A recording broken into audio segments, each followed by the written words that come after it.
Online interactive disability awareness സെമിനാറിലേക്ക് ഏവർക്കും സ്വാഗതം. സാമൂഹ്യ നീതി വകുപ്പും നിഷും സംയുക്തമായി 2015 മുതൽ നടത്തിവരുന്ന ഭിന്നശേഷി അവബോധന പരിപാടിയാണ് നിഡാസ്. ഭിന്നശേഷിയുള്ളവരെയും അവരുടെ മാതാപിതാക്കളെയും അവരെ പരിപാലിക്കുന്നവരെയും ഭിന്നശേഷി മേഖലയിൽ പ്രവർത്തിക്കുന്നവരെയും പലതരത്തിലുള്ള ഭിന്നശേഷിയെക്കുറിച്ചും അത് എങ്ങനെ കൈകാര്യം ചെയ്യാൻ പറ്റും എന്നതിനെ കുറിച്ച് ബോധവാനാക്കുന്നതിനെ കുറിച്ചുള്ള അവബോധ പരിപാടിയാണ് നിഷ് നടത്തി വരുന്നത്. ഇന്നത്തെ സെഷനിൽ സൈൻ ലാംഗ്വേജ് പരിഭാഷ നമുക്ക് ഉണ്ടായിരിക്കുന്നതാണ്. ആവശ്യമുള്ള പാർട്ടിസിപ്പൻസ് സ്ക്രീനിൽ ശാന്തി PS-നെ പിൻ ചെയ്യേണ്ടതാണ്. അതുപോലെ തന്നെ ഈ സെഷൻ ഗൂഗിൾ മീറ്റിലൂടെയും നിഷിന്റെ യൂട്യൂബ് ചാനലിൽ ലൈവ് സ്ട്രീമിങ്ങിലൂടെയും നിങ്ങൾക്ക് കാണാവുന്നതാണ്. താലസീമിയ പരിപാലനം, കുടുംബങ്ങൾക്കായുള്ള ബോധവൽക്കരണം എന്ന വിഷയത്തിൽ ഇന്നത്തെ സെഷൻ കൈകാര്യം ചെയ്യുന്നത് Kochi Amrita institute of medical സയൻസിലെ ക്ലിനിക്കൽ ഹെമറ്റോളജി വിഭാഗം അസോസിയേറ്റ് പ്രൊഫസർ ഡോക്ടർ രമാജി മാഡമാണ്. ഈ മേഖലയിലെ മാഡത്തിന്റെ പരിചയ സമയത്ത് തീർച്ചയായും നമ്മുടെ ഇന്നത്തെ സെഷന് വലിയൊരു മുതൽക്കൂട്ടാണ്. പങ്കെടുക്കുന്ന ഏവരുടെ ശ്രദ്ധയ്ക്ക് ഇപ്പോൾ ചാറ്റ് ബോക്സിൽ ഒരു ലിങ്ക് ഷെയർ ചെയ്യുന്നതായിരിക്കും. അത് ഓപ്പൺ ചെയ്ത് ഒരു ചോദ്യാവലി നിങ്ങൾ പൂരിപ്പിക്കേണ്ടതാണ്. ഒരിക്കൽ കൂടി ആവർത്തിക്കുന്നു, ചാറ്റ് ബോക്സിൽ ഒരു ലിങ്ക് ഷെയർ ചെയ്തിട്ടുണ്ട് Q1 എന്ന പേരിൽ. അത് പൂരിപ്പിച്ച് എല്ലാവരും അത് ഓപ്പൺ ചെയ്ത് പൂരിപ്പിക്കേണ്ടതാണ്. തുടർന്ന് നമ്മൾ ഇന്നത്തെ സെഷനിലേക്ക് കടക്കുകയാണ്. സെഷൻ കൈകാര്യം ചെയ്യുന്നതിനായി ഡോക്ടർ രമ മാഡത്തിനെ ക്ഷണിക്കുന്നു. Thank you. ഞാൻ തുടങ്ങിക്കോട്ടെ. മാഡം തുടങ്ങാം. Good morning. ഇന്ന് താലസീമിയ എന്ന് പറയുന്ന അസുഖത്തിന്റെ എങ്ങനെ നമുക്ക് ഒരു താലസീമിയ രോഗിയുടെ പരിചരണം നടത്താം എന്നുള്ള കാര്യം കുടുംബങ്ങൾക്കും കൂടി ബോധവൽക്കരണം നടത്താൻ വേണ്ടിയിട്ടുള്ളൊരു സെമിനാർ പോലെയാണ്. അപ്പോ എന്താണ് താലസീമിയ എന്ന് വെച്ച് നമുക്ക് ആദ്യം തന്നെ തുടങ്ങാം. അതായത് താലസീമിയ എന്ന് പറയുന്ന രോഗം രക്തജന്യ രോഗങ്ങളിൽ പെടുന്ന ഒരു അസുഖമാണ്. അതിൽ ഹീമോഗ്ലോബിൻ എന്ന് പറയുന്ന ഒരു ചുമന്ന പിഗ്മെന്റ്, ഈ പിഗ്മെന്റ് നമ്മുടെ ശരീരത്തിലെ ചുമന്ന രക്താണുക്കളുടെ ഉള്ളിലാണ് ഇരിക്കുന്നത്. ഈ പിഗ്മെന്റിന്റെ ഗ്ലോബിൻ എന്ന് പറയുന്ന പ്രോട്ടീൻ ഒരു ഭാഗമുണ്ട്. ആ ഭാഗത്ത് നമുക്ക് സാധാരണ ഒരു മനുഷ്യന് 2 തരം പ്രോട്ടീനുകൾ വെച്ചിട്ടാണ് നമുക്ക് ആ പിഗ്മെന്റിന്റെ ഗ്ലോബിൻ ഭാഗം ഉണ്ടാക്കി വെച്ചിരിക്കുന്നത്. നമുക്കിപ്പോ വേണമെങ്കിൽ അതൊരു 4 ചക്രമുള്ള ഒരു വണ്ടിയുമായിട്ട് താരതമ്യപ്പെടുത്താം. അപ്പോ 2 ചക്രം ആൽഫയും 2 ചക്രം ബീറ്റയുമാണ് സാധാരണ ഈ പിഗ്മെന്റിന് ഈ 4 ചക്രത്തിൽ വരുന്നത്. ഫ്രണ്ടിലുള്ള 2 ചക്രം ആൽഫയും 2 ചക്രം പുറകിലുള്ളത് ബീറ്റയുമായിട്ട് നമുക്ക് സങ്കല്പിക്കാം. അപ്പൊ ബീറ്റ തലസീമിയ എന്ന് പറയുന്ന അസുഖം ഉള്ള ആൾക്കാർക്ക് ഈ ഒരു ചക്രത്തിന്റെ അളവ്, ഇപ്പൊ ബീറ്റ എന്ന് പറയുന്ന ചക്രങ്ങൾ 2 എണ്ണം ഉള്ളതിൽ 1 എണ്ണം കുറഞ്ഞു പോയി കഴിഞ്ഞാൽ നമ്മുടെ ആ വണ്ടിയിൽ ഇപ്പം മൊത്തം 3 ചക്രമല്ലേ ഉണ്ടാവുള്ളൂ. അപ്പൊ 4 ചക്രമുള്ള വണ്ടി ക്യാരി ചെയ്യേണ്ട അത്രയും വെയിറ്റ് 3 ചക്രമുള്ള വണ്ടിക്ക് സാധാരണ അതിന്റെ ആയുസ് കുറയ്ക്കുന്ന ഒരു ഇതിലേക്ക് എത്തിക്കും. അതായത് നമ്മുടെ 4 വീലർ ഒരു കാറിന്റെ ഉള്ളിൽ ക്യാരി ചെയ്യാൻ പറ്റുന്ന അത്രയും വെയിറ്റ് ഒരു ഓട്ടോറിക്ഷയിൽ അത്രയും കാലം ക്യാരി ചെയ്യാൻ നോക്കുമ്പോൾ ഓട്ടോറിക്ഷ ബ്രേക്ക് ഡൗൺ ആവാനുള്ള സാധ്യതയില്ലേ നമുക്ക്. അപ്പോ എന്നാലും ആ വണ്ടിക്ക് ഒരു പരിധി വരെ ഓടാൻ പറ്റും. എന്നാൽ ആ ബീറ്റ 2 ഇല്ലാത്തൊരു സാഹചര്യം വരുമ്പോഴേക്കും 2 ചക്രം വെച്ചിട്ട് 4 ചക്രത്തിന്റെ ജോലി ചെയ്യാൻ നോക്കിക്കഴിഞ്ഞാൽ നാച്ചുറലി അത് പെട്ടെന്ന് വണ്ടി കേടാവും. വണ്ടിക്ക് മുന്നോട്ടേക്ക് പോകാൻ പറ്റിയെന്ന് വരില്ല. അപ്പം താലസീമിയയിൽ ഉണ്ടാകുന്നത് ഏകദേശം അതുപോലത്തെ ഒരു അവസ്ഥയാണ്. അതായത് നമുക്ക് ഹീമോഗ്ലോബിന്റെ ഗ്ലോബിൻ പാർട്ടിൽ ഗ്ലോബിൻ എന്ന് പറയുന്ന ഭാഗത്ത് ആ ബീറ്റ ചെയിൻസ് ഇല്ലാത്തത് കൊണ്ട് നമുക്ക് ആ ഗ്ലോബിൻ പാർട്ട് കറക്റ്റ് ആയിട്ട് പ്രവർത്തിക്കാൻ പറ്റാതെ രക്തത്തിലെ അണുക്കൾ, ചുമന്ന രക്താണുക്കൾ ഉടഞ്ഞു പോകുന്ന ഒരു അവസ്ഥയാണ് താലസീമിയ. അപ്പോ എന്താ ഇതിനെ കൊണ്ടുള്ള കുഴപ്പം? ഹീമോഗ്ലോബിൻ ശരീരത്തിൽ എപ്പോഴും കുറഞ്ഞു പോകും. ഉണ്ടാകുന്നുണ്ട്, പക്ഷെ അതിന് നോർമൽ ആയുസില്ല. ചുമന്ന രക്താണുക്കൾക്ക് സാധാരണ ഒരാളുടെ ശരീരത്തിൽ ഉണ്ടായി കഴിഞ്ഞാൽ 120 ദിവസം. 120 ദിവസം വെച്ചാൽ 4 മാസത്തോളം ജീവിക്കേണ്ട സെൽസ്, കോശങ്ങൾ ഈ ഗ്ലോബിൻ ചെയിൻ നോർമൽ അല്ലാത്തത് കൊണ്ട് അത് നേരത്തെ ഉടഞ്ഞു പോകുന്നൊരു സാഹചര്യം വരുന്നു. അപ്പം അനീമിയ അത് കാരണം ഹീമോഗ്ലോബിൻ കുറഞ്ഞു പോകുമ്പോൾ ശരീരത്തിൽ ഉണ്ടാകുന്ന ആ അവസ്ഥയാണ് അനീമിയ എന്ന് വിളിക്കുന്നത്. ഇപ്പൊ ഈ തലസീമിയയിൽ ഉണ്ടാകുന്ന അനീമിയ ഗ്ലോബിൻ ചെയിനിന്റെ കുറവ് കൊണ്ട് ഉണ്ടാവുന്നു. ഇപ്പൊ അനീമിയ എന്ന് പറയുമ്പോൾ നമുക്ക് ഏറ്റവും കൂടുതലായിട്ട് അറിയാവുന്ന അനീമിയ ഇപ്പോ ഇരുമ്പിന്റെ അളവ് കുറഞ്ഞു പോയിട്ടാണ് ഏറ്റവും കൂടുതലായിട്ട് നമ്മുടെ ശരീരത്തിൽ ഒരാൾക്ക് അനീമിയ വരാൻ സാധ്യതയുള്ളത്. പക്ഷെ തലസീമിയയിൽ ഇരുമ്പിന്റെ കുറവ് കൊണ്ടല്ല അനീമിയ ഉണ്ടാവുന്നത്. അവിടെ ഗ്ലോബിൻ ചെയിനിന്റെ കുറവ് വന്നിട്ട് ജനിതകമായിട്ടുള്ള ഒരു പ്രശ്നം കാരണം ഗ്ലോബിൻ ചെയിനിന്റെ അളവ് കുറഞ്ഞു പോയതുകൊണ്ട് അവിടെ നമുക്ക് കോശങ്ങൾ നേരത്തെ ഉടഞ്ഞു പോയിട്ടുണ്ടാകുന്ന അനീമിയാണ്. അപ്പം ഇരുമ്പ് കഴിച്ചത് കൊണ്ട്, ഇരുമ്പിന്റെ സത്ത് കൂടുതലുള്ള ഭക്ഷണങ്ങൾ കഴിച്ചത് കൊണ്ട് തലസീമിയ മാറാൻ പോകുന്നില്ല. ഓക്കെ, അപ്പം അതാണ് നമ്മൾ ആദ്യം മനസ്സിലാക്കേണ്ട ഒരു കാര്യം. ഇനിയിപ്പം ഇത് എങ്ങനെയാണ് ഒരാൾക്ക് തലസീമിയ ഉണ്ടാകുന്നത് എന്നുള്ള കാര്യം നോക്കാം. Next slide please. അപ്പോ ജനിതകമായിട്ടുള്ള ഒരു അസുഖമാണ്. അതായത് സാധാരണ ഈ തലസീമിയ രണ്ട് ബീറ്റ ചെയിനും കൂടി ഇല്ലാത്തൊരു അവസ്ഥ, അതായത് 2 ചക്രവും ഇല്ലാത്തൊരു സാഹചര്യം വരണമെന്നുണ്ടെങ്കിൽ മാതാപിതാക്കൾക്ക് 2 പേർക്കും ഈ നേരത്തെ പറഞ്ഞ ഒരു ചക്രത്തിന്റെ കുറവുണ്ടാവണം. കാരിയേഴ്സ് ആയിരിക്കണം. അതായത് നേരത്തെ ഞാൻ 4 ചക്രമുള്ള വണ്ടിക്ക് പകരം 3 ചക്രമുള്ള വണ്ടിയിലേക്ക് മാറി പോകുന്ന ഒരു അവസ്ഥയിലേക്ക് പറഞ്ഞുല്ലോ. ഒരു ബീറ്റ ചെയിൻ മാത്രം കുറഞ്ഞു പോയിരിക്കുന്ന ഒരു അവസ്ഥയിൽ അവർക്ക് ബ്ലഡ് കയറ്റേണ്ട ആവശ്യമില്ല. എപ്പോ നോക്കിയാലും ഹീമോഗ്ലോബിൻ ഏകദേശം ഒരു 10-11 റേഞ്ചിൽ വരെ നിൽക്കാം.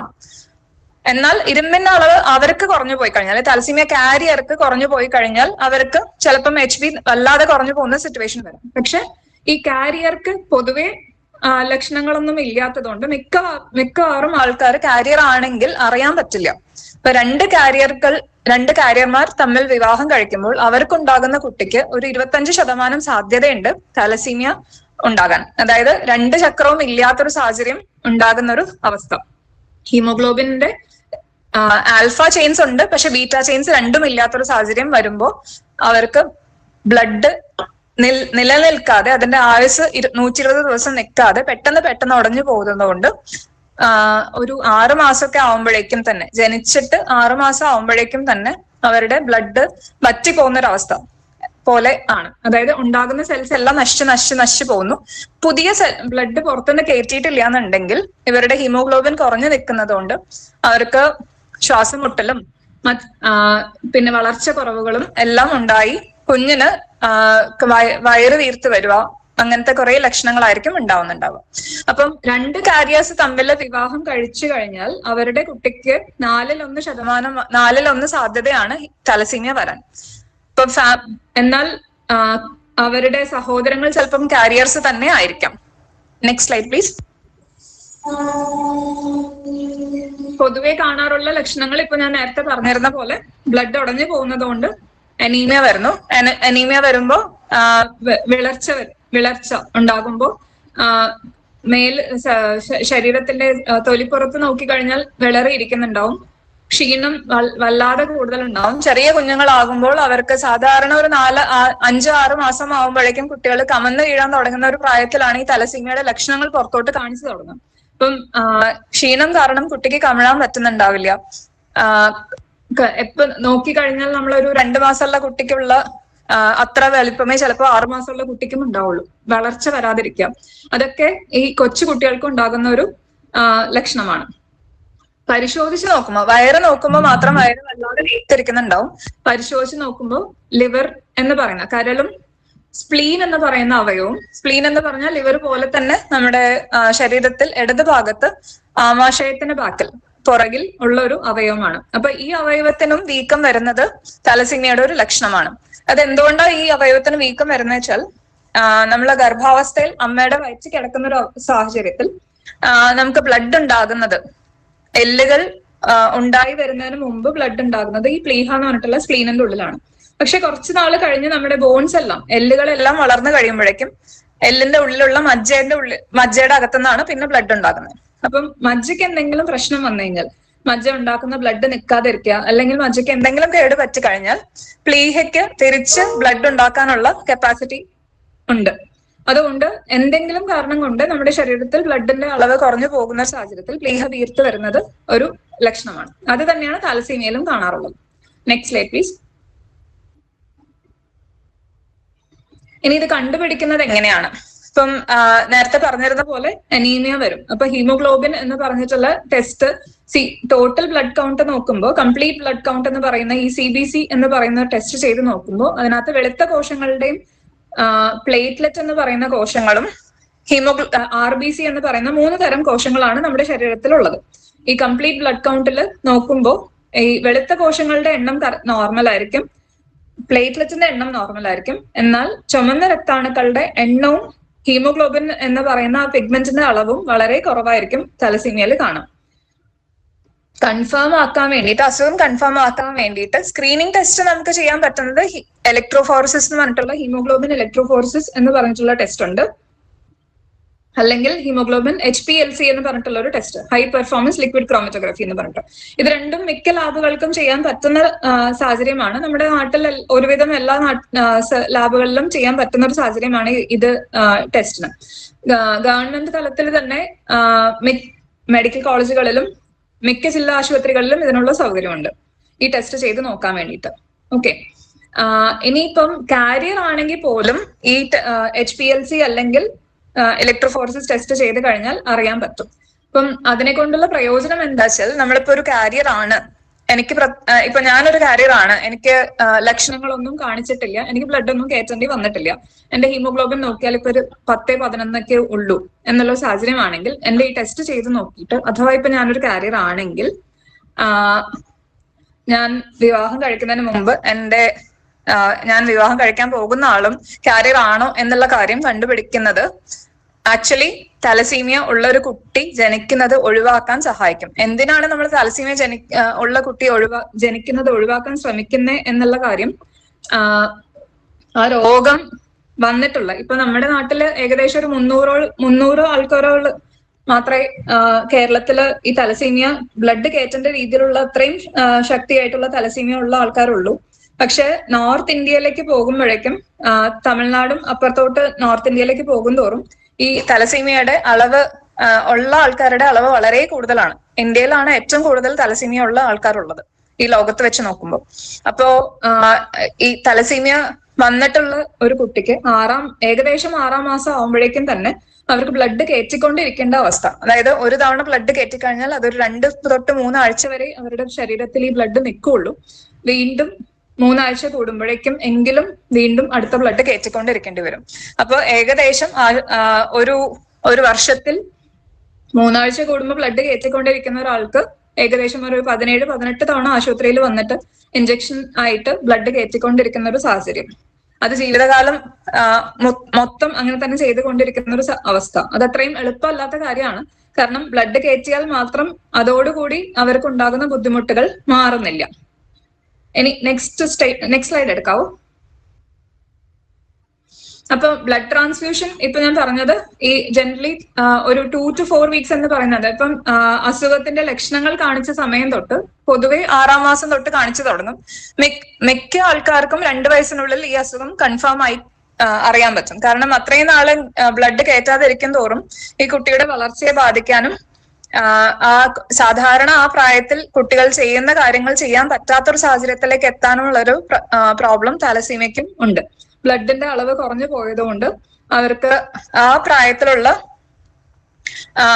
വളർച്ചയ്ക്ക് പ്രതീക്ഷിക്കുന്ന ചേഞ്ചസ് അവരുടെ ശരീരത്തിൽ ശാരീരിക വളർച്ചയിൽ കാണില്ല. അതായത് 1 വയസ്സൊക്കെ ആവുമ്പോഴേക്കും സാധാരണ ഒരു കുട്ടി ബ്ലഡ് ഒക്കെ നോർമൽ ആയിട്ടുള്ളൊരു കുട്ടി എണീറ്റ് നടക്കുകയും കൈവിട്ട് നടക്കാനൊക്കെ തുടങ്ങുമ്പോഴേക്കും ഈ തലസീമിയ ഉള്ള ഒരു കുട്ടി ബ്ലഡ് കയറ്റിയിട്ടില്ലാത്ത കുട്ടിക്ക് കമിഴാനോ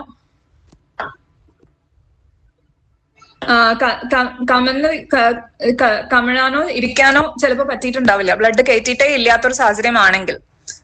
ഓക്കെ, അപ്പം അങ്ങനത്തെ ഒരു അവസ്ഥ വരാതിരിക്കാൻ വേണ്ടിയിട്ട് വിളർച്ചയോ അങ്ങനെ എന്തെങ്കിലും കാണുമ്പോൾ തന്നെ ഈ കുട്ടികൾക്ക് ബ്ലഡ് കയറ്റി കൊടുക്കുമ്പോഴേക്കും അവരുടെ നോർമൽ ഡെവലപ്മെന്റിലേക്ക് അവർക്ക് സാധാരണ ഉള്ള ഒരു സാഹചര്യത്തിലേക്ക് തിരിച്ചു വരാനുള്ള നമുക്ക് വളർച്ച തിരിച്ചു പിടിക്കാനുള്ള ഒരു സാഹചര്യം നമുക്ക് ലഭിക്കും.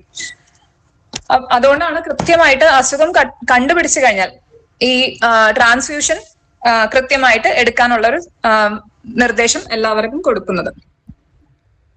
ഇനി നമ്മള് ബ്ലഡ് കയറ്റി കഴിഞ്ഞാൽ അതോടുകൂടി ഇവരുടെ പ്രോബ്ലംസ് മാറുന്നുണ്ടോ? ഇത് ആദ്യത്തെ പടി നമുക്ക് അസുഖം കണ്ടുപിടിക്കുക, വളർച്ചയുള്ള കുട്ടിയുടെ എന്തുകൊണ്ട് വളർച്ച വന്നു എന്നുള്ള കാര്യം മനസ്സിലാക്കി ആ വളർച്ച തലസീമിയ മൂലമാണെന്നുണ്ടെങ്കിൽ ബ്ലഡ് കയറ്റിക്കൊണ്ടിരിക്കുന്നതാണ് ആദ്യം ചെയ്യാനുള്ള കാര്യങ്ങൾ. എന്നാലേ അവരുടെ വളർച്ച തിരിച്ചു പിടിക്കാൻ പറ്റുള്ളൂ. ഇനി രണ്ടാമത്തെ കാര്യം, പലതവണ ബ്ലഡ് കയറ്റിക്കൊണ്ടിരിക്കുമ്പോഴേക്കും അവർക്ക് ഉണ്ടാകാൻ പോകുന്ന ബുദ്ധിമുട്ടുകൾ എന്തൊക്കെയാന്ന് വെച്ചാൽ ബ്ലഡിന്റെ ഉള്ളിൽ ഇരുമ്പിന്റെ അളവ് സത്തുണ്ട്. അപ്പോ നമുക്ക് ഒരു ഏകദേശം ഒരു ബാഗ് ബ്ലഡിന്റെ ഉള്ളിൽ 200 മില്ലിഗ്രാമോളം അയണിന്റെ അളവുണ്ട് എന്നാണ് പറയപ്പെടുന്നത്. അപ്പം അത്രയും അയൺ ഓരോ തവണയും നമ്മുടെ ബ്ലഡ് ശരീരത്തിൽ കയറ്റിക്കൊണ്ടിരിക്കുന്ന സമയത്ത് നമ്മളിപ്പോ ഒരു അയൺ ടാബ്ലറ്റ് കഴിക്കുന്നു വിചാരിക്കും. അയൺ ടാബ്ലറ്റിൽ ഒരു ദിവസം കഴിക്കുന്ന ഒരാൾക്ക് ഏകദേശം 100 മില്ലിഗ്രാം ഒക്കെയാണ് ഉണ്ടാവുക. നമ്മൾ പൊതുവേ ഒരു ദിവസത്തിൽ ആവശ്യം വരുന്നത് ഒരു 4 മില്ലിഗ്രാം റിക്വയർമെന്റ്സ് ആണ് പെർ ഡേ വേണ്ടി വരുന്നത്. അപ്പം അതുള്ള ഒരാൾക്ക് 200 മില്ലിഗ്രാം വെച്ചിട്ട് 4 മില്ലിഗ്രാം നമ്മുടെ ഫുഡിന് ഡെയിലി കിട്ടിക്കൊണ്ടിരിക്കുന്നു. അത് പോരാണ്ട് നമ്മൾ ബ്ലഡ് കയറ്റിയ സമയത്ത് അതിനുള്ളിൽ നിന്ന് ഒരു 200 മില്ലിഗ്രാം 200 മില്ലിഗ്രാം നമ്മുടെ ശരീരത്തിലേക്ക് കയറി വരും തോറും ഈ കയറിയ ഇരുമ്പ് നമുക്ക് HB ഉണ്ടാക്കാൻ പറ്റുന്നില്ല. കാരണം HB ഉണ്ടായതൊക്കെ കേടുള്ള HB ആയതുകൊണ്ട്, ഹീമോഗ്ലോബിന്റെ ബീറ്റ ചെയിൻ ഇല്ലാത്തതുകൊണ്ട് പെട്ടെന്ന് രക്തകോശങ്ങൾ നശിച്ചു പോകുന്നതുകൊണ്ട് ആ അയൺ ശരീരത്തിൽ നിൽക്കുന്നു എന്നല്ലാതെ അതിനെ കൊണ്ട് പ്രയോജനം ശരീരത്തിന് കിട്ടുന്നില്ല. ഓക്കെ, അപ്പൊ അയൺ നമ്മുടെ ശരീരത്തിൽ ഒരു പരിധിക്ക് കൂടുതൽ അക്യൂമുലേറ്റ് ചെയ്താൽ, അതായത് അത് നമ്മുടെ ശരീരത്തിൽ അടിഞ്ഞുകൂടി കഴിഞ്ഞാൽ അത് കരളിന്റെ ഉള്ളിലും നമ്മുടെ ഹോർമോൺസ് ഉണ്ടാക്കുന്ന എൻഡോക്രൈൻ ഓർഗൻസ് എന്ന് പറയും. അതായത് നമുക്ക് തൈറോയിഡ് ഹോർമോൺ ഉണ്ട്, നമുക്ക് വളർച്ച വരാൻ വേണ്ടിയിട്ടുള്ള ഗ്രോത്ത് ഹോർമോൺ ഉണ്ട്, ശാരീരിക സെക്കൻഡറി സെക്ഷൽ ക്യാരക്ടേഴ്സ്, അതായത് ഒരു സ്ത്രീയോ പുരുഷനോ അവരുടെ വളർച്ച എത്തി കഴിയുമ്പോഴേക്കും അവരൊരു 14-15 വയസ്സാകുമ്പോഴേക്കും അവരുടെ ബാക്കി ശാരീരിക വളർച്ച വരാൻ വേണ്ടിയിട്ട് ഉണ്ടാകുന്ന സെക്ഷൽ ഹോർമോൺസ് ഉണ്ട്. ഇതെല്ലാം ഉണ്ടാക്കുന്ന ഓർഗൻസിന്റെ ഉള്ളിൽ പോയി ഈ അയൺ ഡെപ്പോസിറ്റ് ആയിട്ട് അയണിന്റെ അളവ് കൂടി പോകുമ്പോഴേക്കും പിന്നെ ഈ തലസീമിയ ഉള്ള ആൾക്കാർക്ക് അവരുടെ ഈ ഓർഗൻ ഫംഗ്ഷൻ ഒന്നും നടക്കാത്തൊരു അവസ്ഥയിലേക്ക് പോകും. ഓക്കെ, അപ്പൊ അത് ലിവറിന്റെ ഉള്ളിലാണ് വന്നേക്കണമെന്നുണ്ടെങ്കിൽ ലിവർ ഫെയിൽ ആവാനുള്ള റിസ്ക്കും, ഹാർട്ടിന്റെ ഉള്ളിൽ ഡെപ്പോസിറ്റ് ആകുമ്പോൾ ഹാർട്ടിന്റെ പമ്പിങ്ങിനെ ബാധിക്കും, എൻഡോക്രൈൻ ഓർഗൻസ് അതായത് ഹോർമോൺ ഉണ്ടാക്കുന്ന ഓർഗൻസിന്റെ ഉള്ളിലാണ് ഇത് ഡെപ്പോസിറ്റ് ആവുന്നതെന്നുണ്ടെങ്കിൽ ആ അവയവങ്ങളുടെ പ്രവർത്തനത്തിനെ സാരമായി ബാധിക്കുന്ന ഒരു അവസ്ഥയും, ഷുഗർ ഉണ്ടാകാൻ ബ്ലഡ് ഷുഗർ കൂടി പോകുന്ന അവസ്ഥ, ഈ കുട്ടികൾക്ക് തന്നെ ഈ ബ്ലഡ് കയറ്റുന്നുണ്ട് പക്ഷെ അവരുടെ ഇരുമ്പ് ശരീരത്തിൽ അടിഞ്ഞു കൂടി പോയി കഴിഞ്ഞാൽ ഉണ്ടാകാൻ സാധ്യതയുള്ള പ്രോബ്ലംസ് ആണ് ഈ എക്സസ് ആയിട്ട് ബ്ലഡ് കയറ്റിക്കൊണ്ടിരിക്കുന്ന ആൾക്കാർക്ക് ചെയ്യാൻ പറ്റും. എന്നാൽ നമുക്ക് ബ്ലഡ് കയറ്റാതിരിക്കാൻ പറ്റുമോ? 3 ആഴ്ച കഴിയുമ്പോഴേക്കും ബ്ലഡ് കുറഞ്ഞു പോയി 5ന്റെ താഴേക്ക് കുറഞ്ഞു പോകുന്ന ഒരു സാഹചര്യത്തിൽ ഈ കുട്ടിക്ക് ബ്ലഡ് കയറ്റാതിരിക്കാനും പറ്റില്ല. അപ്പോൾ നമ്മുടെ ശരീരത്തിൽ ഈ അടിഞ്ഞു കൂടിയ അയണിനെ പുറത്തോട്ട് നീക്കം ചെയ്യാൻ വേണ്ടിയിട്ട് പറ്റുന്ന രീതിയിലുള്ള മരുന്നുകൾ, അത് ഇപ്പൊ തന്നെ ലോകത്താകെ 3 തരം മരുന്നുകളാണ് ഇപ്പൊ അവൈലബിൾ ആയിട്ടുള്ളത്. അതിൽ ഒരെണ്ണം ഡെസ്ഫെറിയോക്സമിൻ എന്ന് പറഞ്ഞിട്ടുള്ള ഇഞ്ചക്ഷൻ രൂപത്തിലുള്ള മെഡിസിൻ ആണ്. ഈ ഇഞ്ചക്ഷൻ രൂപത്തിലുള്ള മെഡിസിൻ ആണ് ഏറ്റവും ആദ്യം കണ്ടുപിടിച്ചിട്ടുണ്ടായിരുന്നത്. അപ്പം മരുന്നിന്റെ എടുക്കേണ്ട രീതി എന്താ വെച്ചാൽ തൊലിപ്പുറത്ത് ഒരു ഇഞ്ചക്ഷൻ പമ്പ് വെച്ചിട്ടാണ് അവര് പറയുന്നത് ഇഞ്ചക്ഷൻ എടുക്കണം എന്ന് പറയുന്നത്. ഏകദേശം ഒരു 8 മണിക്കൂറോളം കണ്ടിന്യൂസ് ആയിട്ട് ഇഞ്ചക്ഷൻ എടുക്കേണ്ട രീതിയിലാണ് ഈ മരുന്ന് കൊടുക്കേണ്ട രീതിയായിട്ട് പറയുന്നത്. പക്ഷെ അപ്പൊ ഈ 8 മണിക്കൂർ കണ്ടിന്യൂസ് ആയിട്ട് ഈ ഇഞ്ചക്ഷൻ എടുത്തോണ്ടിരിക്കുക എന്ന് പറഞ്ഞു കഴിഞ്ഞാൽ സാധാരണ നമുക്കൊരു ഡേ ടു ഡേ ലൈഫിൽ നമുക്ക് ഇപ്പൊ രാവിലെ കുട്ടിയാണെങ്കിൽ സ്കൂളിൽ പോകണം, വലിയ ആളാണെങ്കിൽ ജോലിക്കോ വേറെ അല്ലാതെ കാര്യങ്ങൾക്കൊക്കെ ചെയ്യാനുണ്ടാവും. അപ്പൊ ഇവർക്ക് ഈ ഇഞ്ചക്ഷൻ എടുക്കാൻ പറ്റുന്ന ഒരു സാഹചര്യം രാത്രി കിടക്കുന്ന സമയത്തായിരിക്കും. അപ്പം ഇഞ്ചക്ഷൻ കൊടുക്കേണ്ട രീതിയായിട്ട് പറയുന്നത് ആഴ്ചയിൽ 5 മുതൽ 6 ദിവസം വരെ രാത്രി ഇഞ്ചക്ഷന്റെ നീഡിൽ തൊലി പുറത്ത് കുത്തിവെച്ചിട്ട് ഈ ഇഞ്ചക്ഷൻ 8 മണിക്കൂറോളം കയറിക്കൊണ്ടിരിക്കണം എന്നാ പറയുന്നത്. എന്നാൽ ഇത് അത്ര എളുപ്പമല്ല. കാരണം പറയുമ്പോൾ നമുക്ക് ഈ ഇഞ്ചക്ഷൻ കുത്തിവെച്ചിട്ട് കിടക്കുക എന്നൊക്കെ പറഞ്ഞു കഴിഞ്ഞാൽ നമ്മള് ഉറക്കത്തിൽ നമുക്ക് ഈ ഒരു സൂചി നമ്മുടെ ശരീരത്തിൽ കുത്തിയിരിക്കുന്നത് അത്ര എളുപ്പമായിരിക്കില്ല. അപ്പം എത്രയാണെങ്കിലും ഒരു പരിധി കഴിയുമ്പോഴേക്കും ഈ തലസീമിയ ഉള്ള ആൾക്ക് ഈ ഇഞ്ചക്ഷൻ കുത്തുന്നത് വളരെ മടുപ്പുള്ള ഒരു കാര്യമായിരിക്കും. പിന്നെ അപ്പൊ മെഡിസിൻ എടുക്കാതിരിക്കുമ്പോഴുള്ള ബുദ്ധിമുട്ട് എന്താ? ഈ ഇരുമ്പ് അടിഞ്ഞു കൂടിയതിന്റെ പ്രോബ്ലംസ് വരാൻ തുടങ്ങും, വളർച്ചയെ ബാധിക്കും. ഇപ്പം മൊത്തത്തിൽ അത് കാരണം ഡെസ്ഫെറിയോക്സിമിൻ അത്രയും ഒരു ഹെൽപ്ഫുൾ ആയിരുന്നില്ല. ബിക്കോസ് നമുക്ക് എല്ലാവർക്കും എടുക്കാൻ പറ്റുന്നില്ലാത്തൊരു സാഹചര്യം. പമ്പിനും അത്യാവശ്യം നല്ല വിലയുണ്ട്. തന്നെ വാങ്ങിക്കാൻ പോയി കഴിഞ്ഞാൽ ആ കോസ്റ്റ് വെച്ചിട്ട് നമുക്ക് മാനേജ് ചെയ്യാൻ പറ്റാത്തൊരു സാഹചര്യമായിരുന്നു.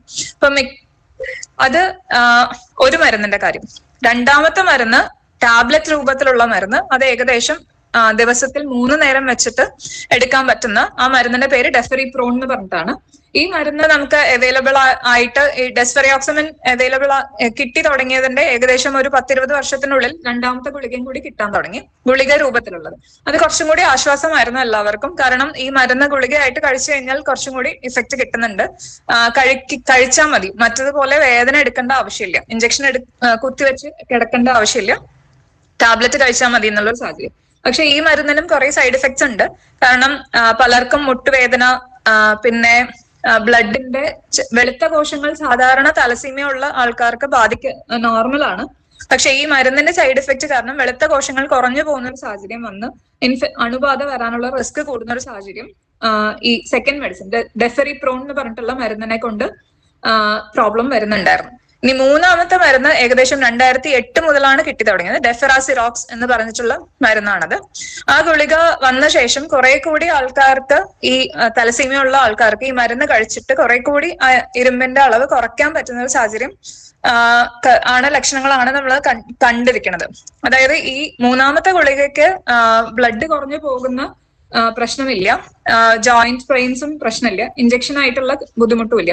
ആകെപ്പാടെയുള്ള കാര്യം ഇത് വെറും വയറ്റിൽ കഴിക്കണം. അത് വെള്ളത്തിലോ ലൈം ജ്യൂസ് അല്ലെങ്കിൽ ഓറഞ്ച് ജ്യൂസ് അല്ലെങ്കിൽ ആപ്പിൾ ജ്യൂസ്, ഈ ജ്യൂസ് ആയിട്ടുള്ള പാലില് കലങ്ങില്ല ഈ മരുന്ന്, പക്ഷെ കലക്കി കുടിക്കാനുള്ളത്, ഗുളിക തന്നെ വിഴുങ്ങിയിട്ട് കഴിക്കാനുള്ള മരുന്നല്ല അത് അവൈലബിൾ ആയത് ആദ്യം. അപ്പൊ ഈ ഏകദേശം ഒരു രാവിലെ എണീറ്റ പാട് വെറും വയറ്റിൽ വേണം ഈ ഗുളിക കഴിക്കാൻ. ഫുഡ് കഴിച്ച ഉടനെ ഈ ഗുളിക കഴിച്ചാൽ അതിന്റെ ഇഫക്റ്റ് കിട്ടില്ല. ഡെഫെറാസിറോക്സ് എന്ന് പറഞ്ഞിട്ടുള്ള മരുന്നിന്റെ കാര്യം പറയണേ. അപ്പൊ ഡെഫെറാസിറോക്സ് നമുക്ക് ഒരു അതിന്റെ ഈ മരുന്ന് കൊടുക്കേണ്ട രീതിയായിട്ട് പറയുന്നത് ചില്ലിന്റെ ഗ്ലാസിന്റെ ഉള്ളിൽ, സ്റ്റീൽ ഗ്ലാസ് അല്ല, സ്റ്റീൽ ഗ്ലാസ്സിലും ഇരുമ്പിന്റെ അംശം ഉള്ളതുകൊണ്ട് മരുന്ന് ആ ഗ്ലാസിന്റെ മുകളിൽ ഒട്ടിപ്പിടിച്ചിരിക്കാൻ സാധ്യതയുള്ളതുകൊണ്ട് ചില്ലിന്റെ ഗ്ലാസിന്റെ ഉള്ളിൽ ആ മരുന്ന് വെള്ളത്തിലോ നാരങ്ങ വെള്ളത്തിലോ ഓറഞ്ച് ജ്യൂസിലോ ആപ്പിൾ ജ്യൂസിലോ മിക്സ് ചെയ്ത് കഴിഞ്ഞാൽ അത് അലിഞ്ഞു കിട്ടും. ആ അലിഞ്ഞ ആ ജ്യൂസ് പരുവത്തിലായിട്ട് അത് കുടിക്കാനാണ് ആ മരുന്നിന്റെ ആദ്യം അവൈലബിൾ ആയിട്ടുള്ള ഫോം കിട്ടിയത്. എല്ലാവർക്കും ഈ ജ്യൂസ് ആയിട്ടുള്ള സാധനങ്ങൾ രാവിലെ എണീറ്റ പാടെ കഴിക്കുമ്പോഴേക്കും പലർക്കും ഛർദിയും വയറിന്റെ ബുദ്ധിമുട്ടും അസ്വസ്ഥതകളും ഉണ്ടായിരുന്നുകൊണ്ട് ആ മരുന്നിന് തന്നെ ഡെഫെറാസിറോക്സിന് തന്നെ ഫിലിം കോട്ടഡ് ടാബ്ലറ്റ് എന്ന് പറഞ്ഞിട്ടുള്ള ഒരു ഫോം കൂടി ഇപ്പൊ അവൈലബിൾ ആണ്. ഈ മരുന്നിന്റെ ഡെഫെറാസിറോക്സ് എന്ന് പറഞ്ഞിട്ടുള്ള മൂന്നാമത്തെ മരുന്ന് തന്നെയാണത്. പക്ഷെ അത് ആ ഗുളികയുടെ പുറത്ത് ഒരു ഫിലിം ഉള്ളതുകൊണ്ട് നമ്മളിപ്പോ ഫുഡ് കഴിച്ച ശേഷം ഈ ടാബ്ലറ്റ് കഴിച്ചാലും വയറിന് അസ്വസ്ഥത ഇല്ലാതെ ഇരിക്കുകയും എന്നാൽ ഈ മരുന്ന് വർക്ക് ആവുന്ന ഒരു സാഹചര്യമാണ് കാണുന്നത്. ഇപ്പൊ മരുന്ന് വെറും വയറ്റിൽ കഴിക്കാൻ പറ്റുന്നില്ലാത്ത ഒരു സാഹചര്യമുള്ള ഒരാൾക്ക് ഡെഫെറാസിറോക്സ് ഫിലിം കോട്ടഡ് ടാബ്ലറ്റ് കുറച്ചും കൂടി പ്രയോജനപ്പെടുന്നതായിട്ടാണ് കണ്ടിരിക്കുന്നത്. Next slide please. ഡെഫെറാസിറോക്സിന്റെ കോംപ്ലിക്കേഷൻസ് നമ്മൾ കണ്ടേക്കുന്നത് മെയിൻലി ലിവറിലാണ് ഈ മരുന്ന് ഡൈജസ്റ്റ് ആവുന്നത്, ഡെഫെറാസിറോക്സ് ഡൈജസ്റ്റ് ആവുന്നത്. അപ്പം ലിവറിന്റെ മുകളിൽ സ്ട്രെയിൻ വരാനുള്ള സാധ്യത, അതായത് നമുക്ക് ചില ബ്ലഡ് ടെസ്റ്റുകൾ ചെയ്ത് കഴിഞ്ഞാൽ SGPT എന്ന് പറഞ്ഞിട്ടുള്ള ടെസ്റ്റ് ഒക്കെ ചെയ്ത് നോക്കിക്കഴിഞ്ഞാൽ ഈ ഡെഫെറാസിറോക്സ് കാരണം ലിവറിന് സ്ട്രെയിൻ വരുന്നുണ്ടോ എന്നുള്ള കാര്യം മനസ്സിലാക്കാൻ പറ്റും. ഒരു പരിധിയിൽ കൂടുതൽ, അതായത് ഒരു 80ന്റെ മുകളിൽ SGPT നിൽക്കുന്ന ഒരാൾക്ക് ഡെഫെറാസിറോക്സ് തുടർന്ന് പോകുന്നത് അത്ര സേഫ് ആയിട്ടുള്ള ഒരു കാര്യമായിരിക്കില്ല. അത് ലിവറിനെ കൂടുതൽ ബാധിക്കാൻ സാധ്യതയുള്ളതുകൊണ്ട് അങ്ങനത്തെ ഒരു സാഹചര്യത്തിൽ മാത്രമായിരിക്കും നമുക്ക് ഡെഫെറാസിറോക്സ് നിർത്തേണ്ടി വരും. അങ്ങനെ ഒരു സാഹചര്യം വരുന്ന ഒരാൾക്ക് പിന്നെ ഒന്നെങ്കിൽ ഇഞ്ചക്ഷൻ രൂപത്തിലുള്ള മെഡിസിനോ അല്ലെങ്കിൽ നേരത്തെ പറഞ്ഞ ഡെഫെറിപ്രോൺ എന്ന് പറഞ്ഞിട്ടുള്ള ടാബ്ലറ്റ്സ് ആയിരിക്കും കൊടുക്കേണ്ടി വരും. അഗെയിൻ നേരത്തെ ഇഞ്ചക്ഷൻ 8 മണിക്കൂറോളം കൊടുക്കാൻ പറഞ്ഞിരുന്നു എന്നുള്ള ഡെസ്ഫെറിയോക്സിമിന്റെ കാര്യം പറഞ്ഞിരുന്നു. അത് അഥവാ ഇപ്പൊ നമുക്ക് പമ്പ് വാങ്ങിക്കാൻ സാധിക്കുന്നില്ല എന്നുള്ളൊരു സാഹചര്യമാണ്. എന്നാൽ നമുക്ക് വേറെ ഇപ്പൊ ബാക്കി മരുന്നുകൾ എടുക്കാൻ പറ്റാത്തൊരു സാഹചര്യം കൂടിയാണ്. ലിവറിന് എന്തെങ്കിലും ബുദ്ധിമുട്ടുണ്ട്, അല്ലെങ്കിൽ ബ്ലഡ് കൗണ്ട് കുറഞ്ഞു പോകുന്നു ടാബ്ലറ്റ്സുകൾ കഴിക്കുമ്പോൾ എന്നൊരു സാഹചര്യമാണെങ്കിൽ ഡെസ്ഫെറിയോക്സമിൻ ഇഞ്ചക്ഷൻ രൂപത്തിൽ ഇൻസുലിൻ എടുക്കുന്ന പോലെ രാവിലെയും വൈകുന്നേരവും ഓരോ തവണയായിട്ട് മണിക്കൂറുകളോളം കിടക്കുന്ന ഇഞ്ചക്ഷൻ അല്ലാതെ ജസ്റ്റ് എടുക്കാൻ പറ്റുന്ന ഒരു സാഹചര്യം ഉണ്ട്. പക്ഷെ അതും വർക്ക് ചെയ്യും. എന്നാൽ പ്രിഫേർഡ് എന്ന് വെച്ചാൽ ഐഡിയൽ ബെസ്റ്റ് ആയിട്ടുള്ളത് കണ്ടിന്യൂസ് ആയിട്ടുള്ള മെഡിസിൻ പോയിക്കൊണ്ടിരിക്കുന്നതാണെന്നാണ് പറയുന്നത്. ഇനി ഫുഡിൽ ശ്രദ്ധിക്കാനുള്ള കാര്യങ്ങൾ. ഇരുമ്പിന്റെ അംശം കൂടുതലുള്ള ഫുഡ് നമ്മൾ കഴിച്ചിട്ടുണ്ടെങ്കിൽ, തലസീമിയ ഉള്ള ആൾക്ക് കൂടുതലായിട്ട് കൊടുത്തിട്ടുണ്ടെങ്കിൽ, ഓൾറെഡി അവർക്ക് ബ്ലഡ് കയറ്റുന്നത് കൊണ്ടുള്ള ഇരുമ്പിന്റെ അളവ് ശരീരത്തിൽ കൂടുതലാണ്. അത് പോരാണ്ട് നമ്മൾ ഫുഡിലും കൂടെ കൂടുതൽ അയൺ കൊടുത്തു കഴിഞ്ഞാൽ ശരീരത്തിൽ അടിഞ്ഞു കൂടുന്ന ഇരുമ്പിന്റെ അളവ് കൂടിപ്പോയി അവർക്ക് കുറെ കൂടി നേരത്തെ ബാക്കി അവയവങ്ങൾക്ക് ഡാമേജ് വരാനുള്ള റിസ്ക് ആയതുകൊണ്ട് അവരുടെ ഫുഡിൽ കഴിയുന്ന അത്ര ഇരുമ്പിന്റെ അളവ് കുറയ്ക്കാനാണ് ശ്രമിക്കേണ്ടത്. ഫുഡിൽ ഒരു പരിധി വരെ നമുക്ക് റെഡ് മീറ്റിലും പിന്നെ ഇലക്കറികളിലാണ് ഏറ്റവും കൂടുതൽ അയൺ നമുക്ക് കാണപ്പെടുന്നത്. അപ്പം ഡ്രൈ ഫ്രൂട്ട്സിലും നല്ലോണം ഉണ്ട്. അപ്പൊ ഈ ഫുഡ് നമുക്ക് ഒഴിവാക്കാൻ പറ്റുന്നിടത്തോളം ഒഴിവാക്കാൻ ശ്രമിക്കാം. അതല്ലാതെ നമുക്ക് പിന്നെ ഫുഡിലുള്ള അയൺ അബ്സോർബ് ആവാതിരിക്കാൻ, അതായത് നമ്മുടെ ശരീരത്തിന്റെ ഉള്ളിലേക്ക് അബ്സോർബ് ആവാതിരിക്കാൻ വേണ്ടിയിട്ട് ഫുഡ് കഴിക്കുന്ന കൂട്ടത്തിൽ ഒപ്പം നമ്മൾ കട്ടൻ ചായ കുടിച്ചിട്ടുണ്ടെങ്കിൽ, ചായ കുടിക്കുമ്പോൾ അതിനകത്തുള്ളൊരു ടാനേറ്റ് എന്ന് പറയുന്നിട്ടുള്ള പിഗ്മെന്റ് അയണുമായിട്ട് ബൈൻഡ് ചെയ്തിട്ട് ഫുഡിലുള്ള അയൺ നമുക്ക് ശരീരത്തിൽ അബ്സോർബ് ആവാതിരിക്കും. അപ്പം അത് തലസീമിയ ഉള്ള ഒരാൾക്ക് വളരെ പ്രയോജനപ്പെടുന്ന ഒരു കാര്യമാണ്. കാരണം ഫുഡ് കഴിച്ച ശേഷം ചായ കൂടെ കുടിച്ചിട്ടുണ്ടെങ്കിൽ അതിനകത്ത് എക്സ്ട്രാ അയൺ ഉള്ളത് അബ്സോർബ് ആവാതെ ഫുഡ് ഡൈജസ്റ്റ് ആയി പോകുന്ന സമയത്ത് മോഷന് കൂടെ എക്സ്ട്രാ അയൺ പോയിക്കോളും. കൂടെ ചായ കൂടുതൽ കുടിക്കുന്നത് നല്ലതായിരിക്കും. കാൽഷ്യം ശരീരത്തിൽ നല്ലോണം ആവശ്യമുണ്ട്. അതെന്തുകൊണ്ടാ വെച്ചാൽ നമുക്ക് ഈ ബ്ലഡ് ഉടഞ്ഞു പോകുന്ന ഒരു സാഹചര്യം ആയതുകൊണ്ട് പുതിയ ബ്ലഡ് ഉണ്ടാക്കാൻ വേണ്ടിയിട്ട് മജ്ജ ശ്രമിച്ചുകൊണ്ടിരിക്കും. കോശങ്ങൾ നശിച്ചു പോകുന്ന അനുസരിച്ച് പുതിയ കോശങ്ങൾ ഉണ്ടാക്കാൻ ശ്രമിച്ചുകൊണ്ടിരിക്കും. ഇപ്പൊ മജ്ജ എല്ലിന്റെ ഉള്ളിലാണ് ഉള്ളത്. അപ്പൊ ഈ സാധാരണ ഒരാൾക്ക് പ്രവർത്തിക്കുന്നതിന്റെ ഒരു 5 or 6 തവണ ശക്തിയായിട്ട് പ്രവർത്തിച്ചാലേ HB കുറച്ചെങ്കിലും ഇവരുടെ ശരീരത്തിൽ നിൽക്കുന്നുള്ളൂ എന്നുള്ളതുകൊണ്ട് മജ്ജ ഓവറായിട്ട് പ്രവർത്തിക്കാൻ ശ്രമിക്കും. ഇപ്പം ബ്ലഡ് കയറ്റുന്നില്ലാത്തൊരു സാഹചര്യം, ബ്ലഡ് കയറ്റാൻ വളരെ കുറവ് HB വന്നിട്ടേ കയറ്റുള്ളൂ എന്ന് തീരുമാനിക്കുന്ന രോഗികളുടെ അവർക്കുണ്ടാകുന്ന ബുദ്ധിമുട്ടുകൾ എന്താണെന്ന് വെച്ചാൽ ഈ എല്ലിന്റെ ഉള്ളിൽ നിന്നും മജ്ജ കൂടുതൽ എക്സ്പാൻഡ് ചെയ്തിട്ട്, അതായത് മജ്ജയുടെ ഉള്ളിൽ നിന്ന് കൂടുതൽ ബ്ലഡ് ഉണ്ടാക്കാൻ ശ്രമിക്കും തോറും മജ്ജയുടെ സ്പേസ് അത് കൂടുതൽ വലുതാവും. മജ്ജ പുറത്തോട്ട് എല്ലിന്റെ ഉള്ളിലേക്ക് എക്സ്പാൻഡ് ചെയ്യും തോറും എല്ലിന്റെ അവിടെയുള്ള കട്ടി കുറഞ്ഞു വരും.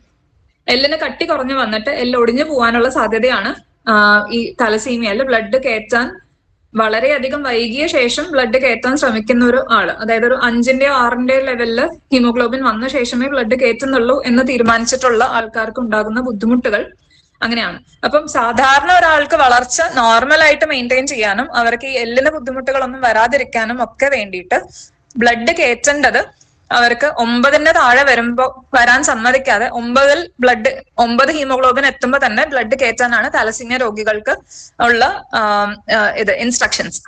അത് അവർക്ക് കോംപ്ലിക്കേഷൻസ് ബ്ലഡ് കൂടുതൽ ഉണ്ടാകുന്ന പ്രോബ്ലംസ് എല്ലിന് പ്രോബ്ലംസ് വരാതിരിക്കാൻ വേണ്ടിയിട്ട് 9-ന് താഴെ ബ്ലഡ് പോവാതിരിക്കാൻ ശ്രമിക്കുകയും ആ ലെവലിൽ ബ്ലഡ് കയറ്റുന്നതാണ് റെക്കമെൻഡേഷൻ ഉള്ളത്.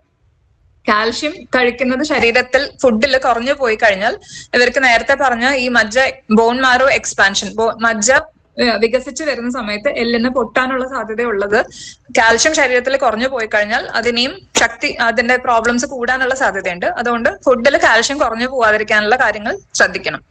വിറ്റമിൻസിന്റെ കാര്യം എന്തുകൊണ്ടാണ് കൂടുതലായിട്ട് വേണ്ടത് വെച്ചാൽ ബ്ലഡ് കൂടുതലായിട്ട് ഉത്പാദനം നടക്കുന്ന സമയത്ത് വിറ്റമിൻസ് നമ്മുടെ ശരീരത്തിൽ കഴിച്ച വിറ്റമിൻസ് എല്ലാം ഈ ബ്ലഡ് ഉണ്ടാക്കാൻ വേണ്ടിയിട്ട് ഉപയോഗിക്കപ്പെടുമ്പോൾ ശരീരത്തിൽ ആവശ്യമുള്ള വിറ്റമിൻസിന്റെ അളവ് വന്നിട്ടില്ല എന്നുണ്ടെങ്കിൽ പിന്നെ ആ പ്രൊഡക്ഷൻ കുറഞ്ഞു പോയി വീണ്ടും ക്ഷീണം കൂടാനുള്ള സാധ്യതയുണ്ട്. അത് കാരണം വിറ്റമിൻസ് കൂടുതലുള്ള ഫുഡാണ് പറയുന്നത്. മെഡിസിൻ ആയിട്ടും കൊടുക്കാറുണ്ട്. ഈ തലസീമിയ ഉള്ള ആൾക്കാർക്ക് കാൽഷ്യം ടാബ്ലറ്റും ഫോളിക് ആസിഡ് എന്ന് പറഞ്ഞിട്ടുള്ള ടാബ്ലറ്റ് ആയിട്ടും ഇവർക്ക് സ്ഥിരമായിട്ട് എടുക്കേണ്ട മരുന്നാണ്.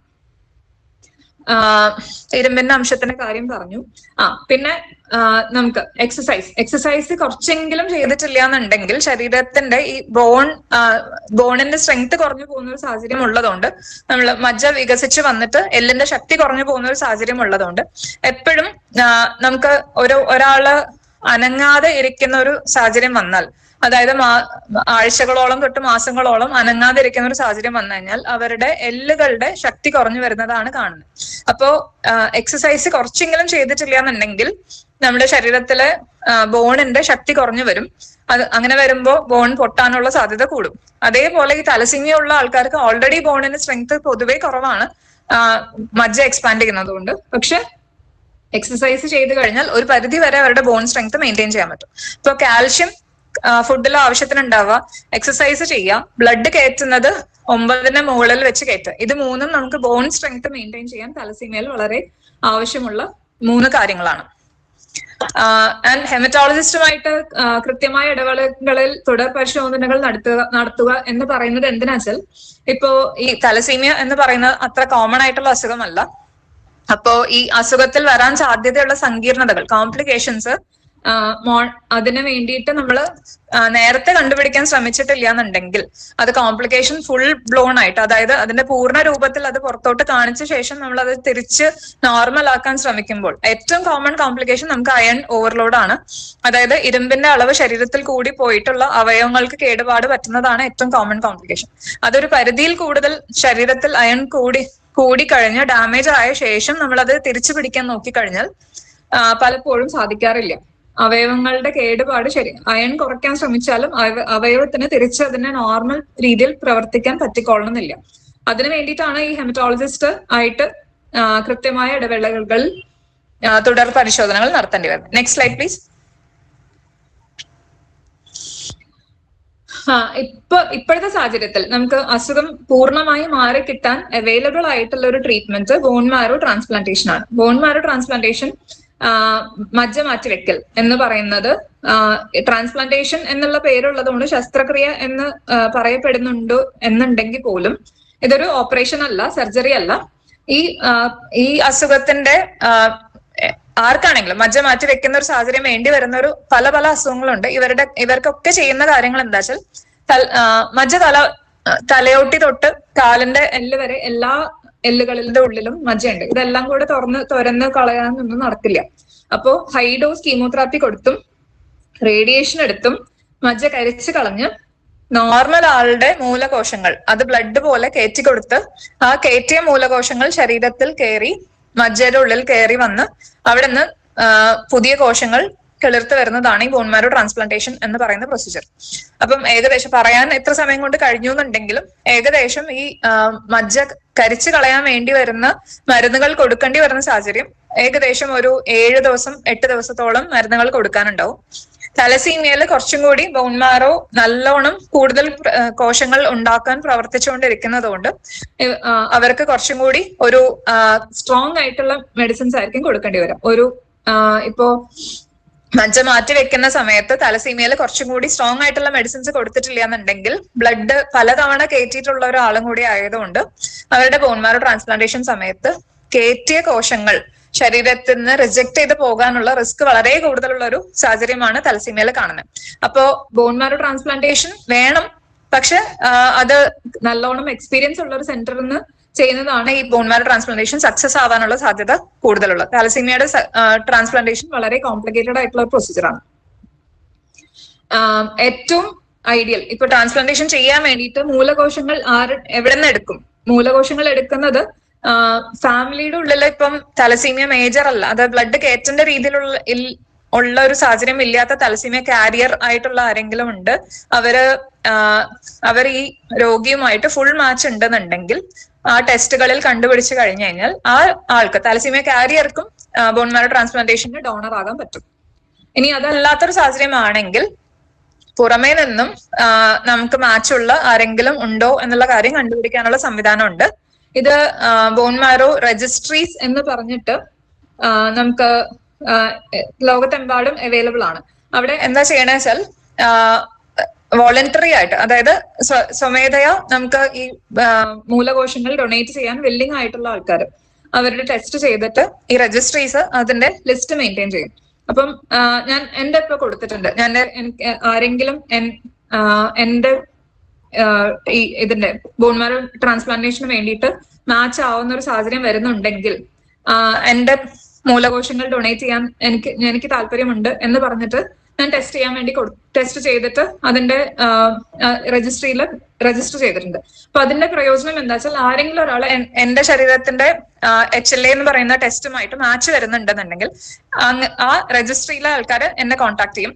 കോൺടാക്ട് ചെയ്തിട്ട് എനിക്ക് കൊടുക്കാൻ പറ്റുന്ന, എനിക്കപ്പം വേറെ അസുഖങ്ങളൊന്നും വന്നിട്ടില്ല, വേറൊരാൾക്ക് മൂലകോശങ്ങൾ കൊടുക്കുന്നത് കൊണ്ട് ആ ആൾക്ക് ബുദ്ധിമുട്ട് വരാൻ പോണില്ല എന്നുള്ള സാഹചര്യമാണെങ്കിൽ എന്റെ മൂലകോശങ്ങൾ എനിക്ക് ഡൊണേറ്റ് ചെയ്യാൻ പറ്റും. അതേപോലെ എല്ലാവർക്കും ചെയ്യാൻ പറ്റുന്ന ഒരു കാര്യമാണ്. തലസീമിയ ഇല്ലാത്ത, ബ്ലഡ് രക്തജന്യമായിട്ടുള്ള രോഗങ്ങൾ ഇല്ലാത്ത ആർക്ക് വേണമെങ്കിലും ബോൺ മാരോ ട്രാൻസ്പ്ലാന്റേഷന് വേണ്ടിയിട്ട് ഡോണർ ആകാൻ വില്ലിംഗ് ആണെങ്കിൽ ഈ രജിസ്ട്രീസിൽ രജിസ്റ്റർ ചെയ്തിടാൻ പറ്റും. അത് ഫ്രീ ആയിട്ട് ചെയ്യാൻ പറ്റുന്ന ഒരു കാര്യമാണ്. ഇനി ബോൺ മാരോ ട്രാൻസ്പ്ലാന്റേഷൻ ചെയ്യുന്ന, ഇപ്പൊ ഞാൻ നേരത്തെ പറഞ്ഞല്ലോ, ഏറ്റവും എക്സ്പീരിയൻസ് ഉള്ള സെന്ററിൽ ചെയ്യണം. കാരണം ഇതൊരു കുറച്ച് കോംപ്ലിക്കേറ്റഡ് ആയിട്ടുള്ള പ്രൊസീജിയർ ആണ് തലസീമിയയുടെ. Next slide please. ഇനി ഇപ്പൊ ഞാൻ ഓൾറെഡി ആദ്യം തുടക്കത്തിൽ പറഞ്ഞിരുന്നു, അത് എത്ര പേർക്ക് മനസ്സിലായെന്ന് എനിക്കറിയില്ല. അതായത് നമുക്ക് തലസീമിയ കാരിയർ ആയിട്ടുള്ള ആള്, കാരിയർ ആയിട്ട് ആണെന്ന് എങ്ങനെയാ മനസ്സിലാവുന്ന വെച്ചാൽ, നമ്മളിപ്പോ ബ്ലഡിന്റെ അളവ് നോക്കുമ്പോൾ ഒരു 10ഓ 11ഓ ആയിട്ട് എപ്പോ നോക്കിയാലും ഏകദേശം 10ലോ 11ലോ നിൽക്കുന്ന ഒരു സാഹചര്യം, അതായത് 12ന് മുകളിലേക്ക് പോകുന്നില്ലാത്തൊരു സാഹചര്യം ഉള്ള ഒരാളാണ്. ഇതുവരെ ബ്ലഡ് ഒന്നും കയറ്റേണ്ടി വന്നിട്ടില്ല എന്നുണ്ടെങ്കിൽ പോലും അവരുടെ ബ്ലഡ് ടെസ്റ്റ് ചെയ്ത് നോക്കുമ്പോൾ സാധാരണ തലസീമിയ കാരിയർക്ക് 12-13 HB കയറാറില്ല, 10-11 ഉള്ളിലാണ് നിൽക്കാറ്. അപ്പം ആ ലെവലിൽ നിൽക്കുന്ന ഒരാള് എത്രയൊക്കെ നമ്മൾ ശ്രമിച്ചാലും ബ്ലഡ് കൂടുന്നില്ലാത്തൊരു സാഹചര്യമൊക്കെ ഉള്ള ഒരാളാണെങ്കിൽ അവർ കാരിയർ ആണോ എന്ന് ചെക്ക് ചെയ്ത് നോക്കുന്നത് തെറ്റില്ല. അപ്പം കാരിയർ ആണെങ്കിൽ 2 കാരിയേഴ്സ് തമ്മിൽ കല്യാണം കഴിച്ച് അവർക്ക് ഉണ്ടാകുന്ന കുട്ടിക്കാണ് ഈ തലസീമിയ വരാനുള്ള ഒരു സാഹചര്യം ഉള്ളത്.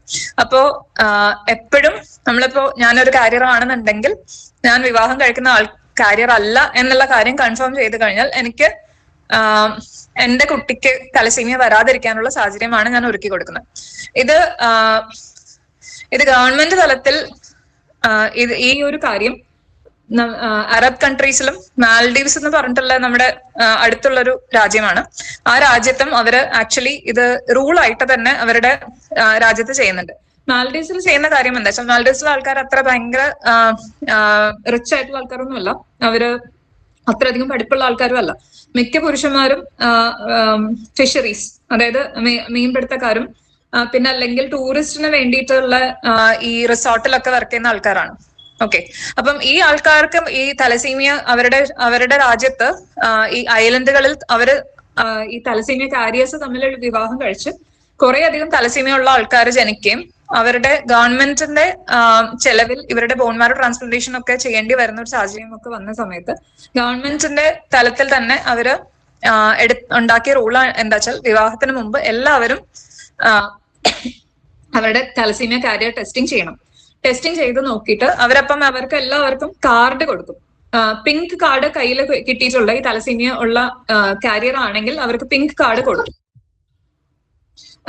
പിങ്ക് കാർഡുള്ള 2 പേര് തമ്മിൽ വിവാഹം കഴിക്കാതിരിക്കാൻ ആണ് അവരവിടെ പഠിപ്പിച്ചു കൊടുത്തേക്കണം. അപ്പം വേറെ പ്രത്യേകിച്ച് പഠിപ്പൊന്നും ഇല്ലാത്ത ഒരാൾക്ക് പോലും പിങ്ക് കാർഡ് കണ്ടാൽ മനസ്സിലാവും. നോർമൽ ആൾക്ക് വൈറ്റ് കാർഡും തലസീമിയ കാരിയർക്ക് പിങ്ക് കാർഡും കൊടുക്കുന്നതാണ് അവര് ഈ ഒരു പ്രോബ്ലം കൺട്രോൾ ചെയ്യാൻ വേണ്ടിയിട്ടുള്ളൊരു കാര്യം ചെയ്തേക്കണം. അപ്പം അവരെന്താ ചെയ്യണമെന്ന് വെച്ചാൽ, പിങ്ക് കാർഡുള്ള ഒരാൾക്ക് വൈറ്റ് കാർഡുള്ള ആളെ കല്യാണം കഴിക്കാം. അപ്പം അങ്ങനെ ഒരു ഇത് വന്നപ്പോഴേക്കും അവരുടെ നാട്ടിൽ തലസീമിയ എന്നുള്ള അസുഖം വളരെയധികം കുറഞ്ഞ് അവർക്ക് അത് കാരണമുള്ള പ്രോബ്ലംസ് വളരെയധികം, ആശുപത്രിയിൽ വേണ്ടി വരുന്ന സൗകര്യങ്ങൾ വളരെയധികം മറ്റുള്ള അസുഖങ്ങൾ നമുക്ക് കൺട്രോൾ ചെയ്യാൻ പറ്റാത്ത തരത്തിലുള്ള അസുഖങ്ങൾക്ക് വേണ്ടിയിട്ട് ഉപയോഗപ്പെടുത്താനുള്ള ഒരു സാഹചര്യത്തിലേക്ക് എത്തിച്ചു. ഇപ്പൊ ഞാൻ നേരത്തെ പറഞ്ഞിരുന്ന പോലെ തലസീമിയ ഉള്ളൊരു ആൾക്ക്, തലസീമിയ ആയിട്ട് ജനിച്ചിട്ടുള്ള ഒരാൾക്ക് ഏകദേശം 6ആം മാസം ആവുമ്പോ തൊട്ട് ജീവിതകാലം മുഴുവൻ 2 തൊട്ട് 3 ആഴ്ച ഗ്യാപ്പിൽ ബ്ലഡ് കയറ്റേണ്ടി വരുന്ന ഒരു സാഹചര്യമാണ്. അപ്പം അത് ഹോസ്പിറ്റലിലേക്ക് പോകേണ്ടി വരും. ഇപ്പൊ ബ്ലഡ് കയറ്റാൻ 2 ആഴ്ച 3 ആഴ്ച കൂടുമ്പോൾ കയറ്റിക്കൊണ്ടിരിക്കുക. അതിന് ഓരോരുത്തർക്കും അതിന് സേഫ് ആയിട്ടുള്ള ബ്ലഡ് റെഡിയാക്കണം. ബ്ലഡ് ഡൊണേറ്റ് ചെയ്യാനുള്ള ആളെ കണ്ടുപിടിക്കണം. മാച്ച് ആയിരിക്കണം ഡോണർ. ബ്ലഡ് കയറ്റുന്ന സമയത്ത് അവർക്ക് രക്തജന്യ രോഗങ്ങൾ, HIV പോലത്തെ രോഗങ്ങൾ വരാൻ പാടില്ല. അപ്പം അങ്ങനെ കുറെ കാര്യങ്ങൾ ശ്രദ്ധിക്കാനുണ്ട്. അപ്പം അത് അത്ര ഈസി ആയിട്ട് ചെയ്യാൻ പറ്റുന്ന കാര്യങ്ങളല്ല. കുറെ അധികം കാര്യങ്ങൾ ശ്രദ്ധിച്ചിട്ടാണ് ഇവരുടെ ട്രാൻസ്ഫ്യൂഷനും ബാക്കിയുള്ള ചികിത്സകളും ശ്രദ്ധിക്കേണ്ടത്. കാരണം ചികിത്സ കാരണമുള്ള ബുദ്ധിമുട്ടുകൾ രോഗിക്ക് വരാൻ പാടില്ല എന്നുള്ളൊരു നയത്തിലാണ് generally as much as possible നമുക്ക് സൈഡ് എഫക്ട്സ് കുറച്ചും അതിനെ കൊണ്ടുള്ള കൂടുതൽ പ്രോബ്ലംസ് വരാതിരിക്കാനുള്ള കാര്യങ്ങളും ശ്രദ്ധിച്ചിട്ട് വേണം ഈ ഓരോ രോഗിയുടെയും പരിചരണം നടത്താൻ വേണ്ടിയിട്ട്. അപ്പോ ആ ഒരു ബ്ലഡ് ജീവിതകാലം മുഴുവൻ 3 ആഴ്ച കൂടുമ്പോൾ കയറ്റുന്നത് ഒഴിവാക്കാൻ വേണ്ടിയിട്ട് നമുക്ക് ചെയ്യാൻ പറ്റുന്ന ഒരു വളരെ എളുപ്പം ഉള്ള ഒരു കാര്യം കാരിയേഴ്സ് തമ്മിൽ വിവാഹം കഴിക്കുന്നത് ഒഴിവാക്കുന്നതായിരിക്കും. അപ്പോ കൂടുതൽ ആൾക്കാർ ഈ രോഗത്തിനെ കുറിച്ച് ബോധവൽക്കരണം ഉണ്ടായാലാണ് ഈ കാരിയേഴ്സ് തമ്മിൽ വിവാഹം കഴിക്കുന്നത് ഒഴിവാക്കാൻ സാധിക്കുള്ളൂ. ഇന്ത്യയില് ആക്ച്വലി ഒക്ടോബർ 2023 മുതൽ ഈ നോർത്ത് ഇന്ത്യയില് തലസീമിയ, സിക്കിൾ സെൽ അനീമിയ എന്ന് പറയുന്ന രണ്ടും രക്തജന്യ രോഗങ്ങളാണ്. രണ്ടും ഏകദേശം ഒരുപോലെയാണ്. 2 കാരിയേഴ്സ് തമ്മിൽ വിവാഹം കഴിക്കുമ്പോൾ അവരുടെ കുട്ടികൾക്ക് ഉണ്ടാകുന്ന രോഗങ്ങളാണ് സിക്കിൾ സെൽ അനീമിയയും തലസീമിയയും. അപ്പം ഇത് രണ്ടിനും പ്രതിരോധിക്കാൻ വേണ്ടിയിട്ട് ഒക്ടോബർ 2023 മുതൽ ഇന്ത്യയില്, നോർത്ത് ഇന്ത്യയില് എസ്പെഷ്യലി ഒറീസ, മധ്യപ്രദേശ് ആ ഏരിയയിലൊക്കെയാണ് ഇവരുടെ ഏറ്റവും കൂടുതൽ തലസീമിയയും സിക്കിൾ സെൽ അനീമിയയും ഉള്ളത്. അപ്പം ആ ഗോത്രങ്ങളിലുള്ള ആൾക്കാർക്ക് ഇത് അസുഖം കാരിയേഴ്സ് തമ്മിൽ വിവാഹം കഴിച്ചിട്ടാണ് ഇത് വരുന്നത്. അപ്പൊ അത് ഒഴിവാക്കാൻ വേണ്ടിയിട്ട് എന്താ ചെയ്യേണ്ടതെന്നുള്ള കാര്യം പഠിപ്പിച്ചു കൊടുക്കാനും അതിനുവേണ്ടി ഒരു കാർഡ് രൂപേണ ഒരു സംവിധാനം വന്നിട്ടുണ്ട്. അപ്പൊ ഈ തലസീമിയ കാരിയേഴ്സിന് കാർഡ് കൊടുക്കും. അപ്പൊ പുരുഷനും സ്ത്രീക്കും 2 തരം കാർഡുകളുണ്ട്. അപ്പൊ ഇതിൽ കാർഡ് രണ്ടും ഓവർലാപ്പ് ചെയ്ത് വെച്ച് നോക്കിക്കഴിഞ്ഞാൽ ഇവരുടെ കുട്ടികൾക്ക് തലസീമിയ വരാൻ സാധ്യതയുണ്ടോ എന്നുള്ള കാര്യം ആ കാർഡിൽ തന്നെ മനസ്സിലാവും. അപ്പം അങ്ങനത്തെ ഒരു സാഹചര്യം വരുമ്പോഴേക്കും വളരെയധികം എളുപ്പത്തോടു കൂടി നമുക്ക് ഇവർക്ക് ഈ കാരിയേഴ്സ് ആണോ, കാരിയേഴ്സിന്റെ ഇവര് വിവാഹം കഴിച്ചാൽ കുഴപ്പമുണ്ടോ എന്നുള്ള കാര്യമൊക്കെ മനസ്സിലാക്കാൻ പറ്റുന്നതുകൊണ്ട് ആ ഒരു നോർത്ത് ഇന്ത്യയിൽ ഇപ്പൊ വന്നു, പ്രോബ്ലി നമ്മുടെ നാട്ടിൽ ഇനി വരുമായിരിക്കും. ഇനി ഇപ്പൊ 3 ആഴ്ച കൂടുമ്പോൾ ബ്ലഡ് കയറ്റിക്കൊണ്ടിരിക്കുന്ന അവസ്ഥ, ബ്ലഡ് കയറ്റാൻ വേണ്ടിയിട്ട് ആശുപത്രി പോകുമ്പോ എല്ലാ 3 ആഴ്ച കൂടുമ്പോൾ ഞരമ്പുകളിൽ കുത്തിക്കൊണ്ടിരിക്കുമ്പോ ഞരമ്പുകൾ കിട്ടാൻ ബുദ്ധിമുട്ട്. പിന്നെ എത്രയാണെങ്കിലും ഈ ബ്ലഡിന്റെ അളവ് കയറ്റിക്കഴിഞ്ഞ ഒരു കുറച്ച് 2-3 ദിവസം കഴിയുമ്പോഴേക്കും തന്നെ കുറഞ്ഞു തുടങ്ങുന്ന ഒരു സാഹചര്യം ആയതുകൊണ്ട് ഇപ്പൊ സ്കൂളിലോ വേറെ അല്ലാതെയുള്ള കാര്യങ്ങളിലോ ഒക്കെ പരിപാടികൾക്ക് കുട്ടികളെ ഉൾപ്പെടുത്താൻ പറ്റാത്ത ഒരു സാഹചര്യം, അതായത് സ്പോർട്സ് പോലത്തെ സാഹചര്യങ്ങളിൽ ഈ തലസീമിയ ഉള്ള ആളുകൾക്ക് മറ്റ് നോർമൽ ഹീമോഗ്ലോബിൻ ഉള്ള ഒരാളുടെ അത്രയും ശക്തിയിൽ കാര്യങ്ങൾ ചെയ്യാൻ സാധിക്കില്ല. അപ്പം അവരെ നമ്മുടെ ആ ഗ്രൂപ്പിൽ ഉൾപ്പെടുത്താൻ പറ്റാത്ത ഒരു സാഹചര്യം ഒക്കെ വരുമ്പോൾ എത്രയാണെങ്കിലും ഒറ്റപ്പെടൽ ഇവർക്ക് എല്ലാവർക്കും അനുഭവപ്പെടും. അപ്പോ നമുക്ക് ചെയ്യാൻ പറ്റുന്ന കാര്യം എത്രയാണെങ്കിലും ഇതുപോലെ ഈ ഹെവി വർക്ക് അല്ലാത്ത കാര്യങ്ങളിൽ അവരെ ഉൾപ്പെടുത്താൻ വേണ്ടിയിട്ട് ശ്രമിക്കാം. അതായത് അവർക്ക് പലതരം ക്രാഫ്റ്റ് പോലത്തെ സാധനങ്ങളിൽ ഡെഫിനറ്റ്ലി അവർക്ക് ചെയ്യാൻ പറ്റും. നമ്മുടെ തന്നെ ഇവിടെ ആലുവ ഹീമോഫീലിയ ട്രീറ്റ്മെന്റ് സെന്ററിൽ തലസീമിയ ഉള്ള രോഗികൾക്കും അവിടെ ചികിത്സയുണ്ട്. ഇവർക്ക് ഹീമോഫീലിയ ഉള്ള രോഗികൾക്കും തലസീമിയ ഉള്ള രോഗികൾക്കും അവര് കുട നിർമ്മാണം, പേന നിർമ്മാണം അതുപോലത്തെ ഉള്ള കാര്യങ്ങളിൽ അവരെ, പിന്നെ കേക്ക് ഉണ്ടാക്കാൻ വേണ്ടിയിട്ട് അവർക്കുള്ള ട്രെയിനിങ്, ഇതൊക്കെ ചെയ്തിട്ട് അവർക്ക് സ്വന്തമായിട്ടുള്ളൊരു വരുമാന മാർഗം വരുത്തിക്കാൻ വേണ്ടിയിട്ടുള്ള ശ്രമങ്ങളൊക്കെ നമ്മൾ ചെയ്തിട്ടുണ്ട്. അപ്പൊ ഇതെല്ലാം ഇങ്ങനെ അവരും ഈ ലോകത്ത് വളരെ ആവശ്യമുള്ള ആൾക്കാരാണ് എന്നുള്ള തോന്നൽ അവർക്ക് വന്നാലേ അവർക്ക് ഐഡിയാസ് ഉണ്ടാവും, അത് പുറത്തോട്ട് കാണിക്കാൻ പറ്റുള്ളൂ. അപ്പൊ നമ്മൾ അവർക്ക് സപ്പോർട്ട് കൊടുത്താലേ അവർക്ക് പറ്റുന്നുണ്ടാവുള്ളൂ. Next slide please. ഡിസബിലിറ്റി ആയിട്ട് ഇതിൽ റെക്കഗ്നൈസ് ചെയ്തിട്ടുള്ളത് കൊണ്ട് അവർക്ക് പ്രൊഫഷണൽ കോളേജിലും ഒക്കെ സീറ്റ് കിട്ടാനുള്ളൊരു സാഹചര്യമുണ്ട്. അവർക്ക് ട്രീറ്റ്മെന്റിലുള്ള കുട്ടികൾക്ക് ഇതിനകത്ത് കോളേജ് പഠിത്തത്തിന് വേണ്ടിയിട്ട് അവർക്ക് സീറ്റ് കിട്ടാൻ വേണ്ടിയിട്ടുള്ള പോസിബിലിറ്റി ഉണ്ട്. ഓക്കെ, ഇനി ജീൻ തെറാപ്പി ഓൾറെഡി വെസ്റ്റേൺ കൺട്രീസിൽ അവൈലബിൾ ആണ്, UK പോലത്തെ കൺട്രീസിൽ അവൈലബിൾ ആണ്. ഇപ്പം ആക്ച്വലി നമ്മുടെ നാട്ടിലേക്ക് ഇത് വരുത്തിക്കാൻ പറ്റുമോ എന്നുള്ള കാര്യം അറിയാൻ വേണ്ടിയിട്ട്, ഇതിന്റെ ചെലവ് എത്ര വരും എന്നുള്ള കാര്യം അറിയാൻ ഞാൻ അവിടുത്തെ ഒരു ഡോക്ടറുമായിട്ട് ചോദിച്ചിരുന്നു. പക്ഷെ വളരെ ഭീമമായ തുകയാണ്, ഏകദേശം 16 കോടിയോളം വേണ്ടി വരും ഇന്ത്യൻ റുപ്പീസ് എന്നാണ് മനസ്സിലാക്കിയത് ഈ ജീൻ തെറാപ്പി പോലത്തെ ട്രീറ്റ്മെന്റിന് വേണ്ടിയിട്ട്. അപ്പം പ്രോബബ്ലി അത് കുറച്ചും കൂടി നമുക്ക് എത്തുന്ന രീതിയിലുള്ള ഒരു കോസ്റ്റിലേക്ക് കുറച്ച് നാൾ കഴിയുമ്പോഴേക്കും കുറയുമായിരിക്കും എന്ന് പ്രതീക്ഷിക്കുന്നു. അപ്പൊ മേ ബി ഓൾറെഡി തലസീമിയ വന്നിട്ടുള്ള ഒരാൾക്ക് ഈ ജീൻ തെറാപ്പി കാരണം ചെയ്തിട്ട് ബോൺ മാരോ ട്രാൻസ്പ്ലാന്റേഷൻ ഇല്ലാതെ ജീൻ തെറാപ്പി ചെയ്ത് ബ്ലഡ് ശരിയാക്കാൻ പറ്റുന്ന ഒരു സാഹചര്യം വരുമെന്ന് പ്രതീക്ഷിക്കുന്നു. ഇനിയിപ്പം നമ്മളിപ്പോ ഈ തലസീമിയ ഉള്ള ആളുടെ അസുഖം കണ്ടുപിടിച്ചിട്ടില്ല എന്നുണ്ടെങ്കിൽ ഉള്ള ഒരു പ്രശ്നം എന്താണ്? അതായത് 6ാം മാസത്തിൽ ബ്ലഡിന്റെ അളവ് കുറഞ്ഞു പോയിട്ടുള്ള ഒരു കുട്ടിയുടെ രോഗം കണ്ടുപിടിച്ചു അല്ലെങ്കിൽ കണ്ടുപിടിക്കാതിരുന്നിട്ട് വിളർച്ച കാരണം നമ്മള് ബ്ലഡ് കയറ്റാത്തൊരു സാഹചര്യം വന്നു എന്ന് വിചാരിക്കും. ഈ ആളുടെ ആയുസ് കൂടി പോയാൽ 5 വയസ്സ് കടക്കില്ല. തലസീമിയ മേജർ ഉള്ള ഒരാൾക്ക് ബ്ലഡ് കയറ്റി കൊടുത്തിട്ടില്ല എന്നുണ്ടെങ്കിൽ 5 വയസ്സിലപ്പുറത്തേക്ക് അവർക്ക് ആയുസില്ല. എന്നാൽ ബ്ലഡ് മാത്രം കയറ്റിക്കൊണ്ടിരുന്നു കഴിഞ്ഞാൽ ഒരു 10-16 വയസ്സാകുമ്പോഴേക്കും തന്നെ അവരുടെ ശരീരത്തിൽ ഇരുമ്പിന്റെ അളവ് ഒരു പരിധിയിൽ കൂടുതലായി പോയി അവയവങ്ങൾക്ക് കേടുപാട് പറ്റിയിട്ടും അവരുടെ ആയുസ് അവിടെ ഒരു 15-16 വയസ്സിനപ്പുറത്തേക്ക് കടക്കില്ല. അപ്പോ ഒരു ഏകദേശം ബ്ലഡ് കയറ്റാൻ തുടങ്ങി ഒരു 10-12 ബാഗ് ബ്ലഡ് കയറ്റി കഴിയുമ്പോഴേക്കും തന്നെ അവരുടെ ശരീരത്തിൽ ഇരുമ്പിന്റെ അളവ് എത്ര ഉണ്ടെന്നുള്ള കാര്യം ഫെറിറ്റിൻ എന്ന് പറഞ്ഞിട്ടുള്ള ടെസ്റ്റ് നോക്കിയിട്ടാണ് നമ്മൾ ഏറ്റവും കൂടുതൽ എളുപ്പത്തിൽ കണ്ടുപിടിക്കുന്നത്.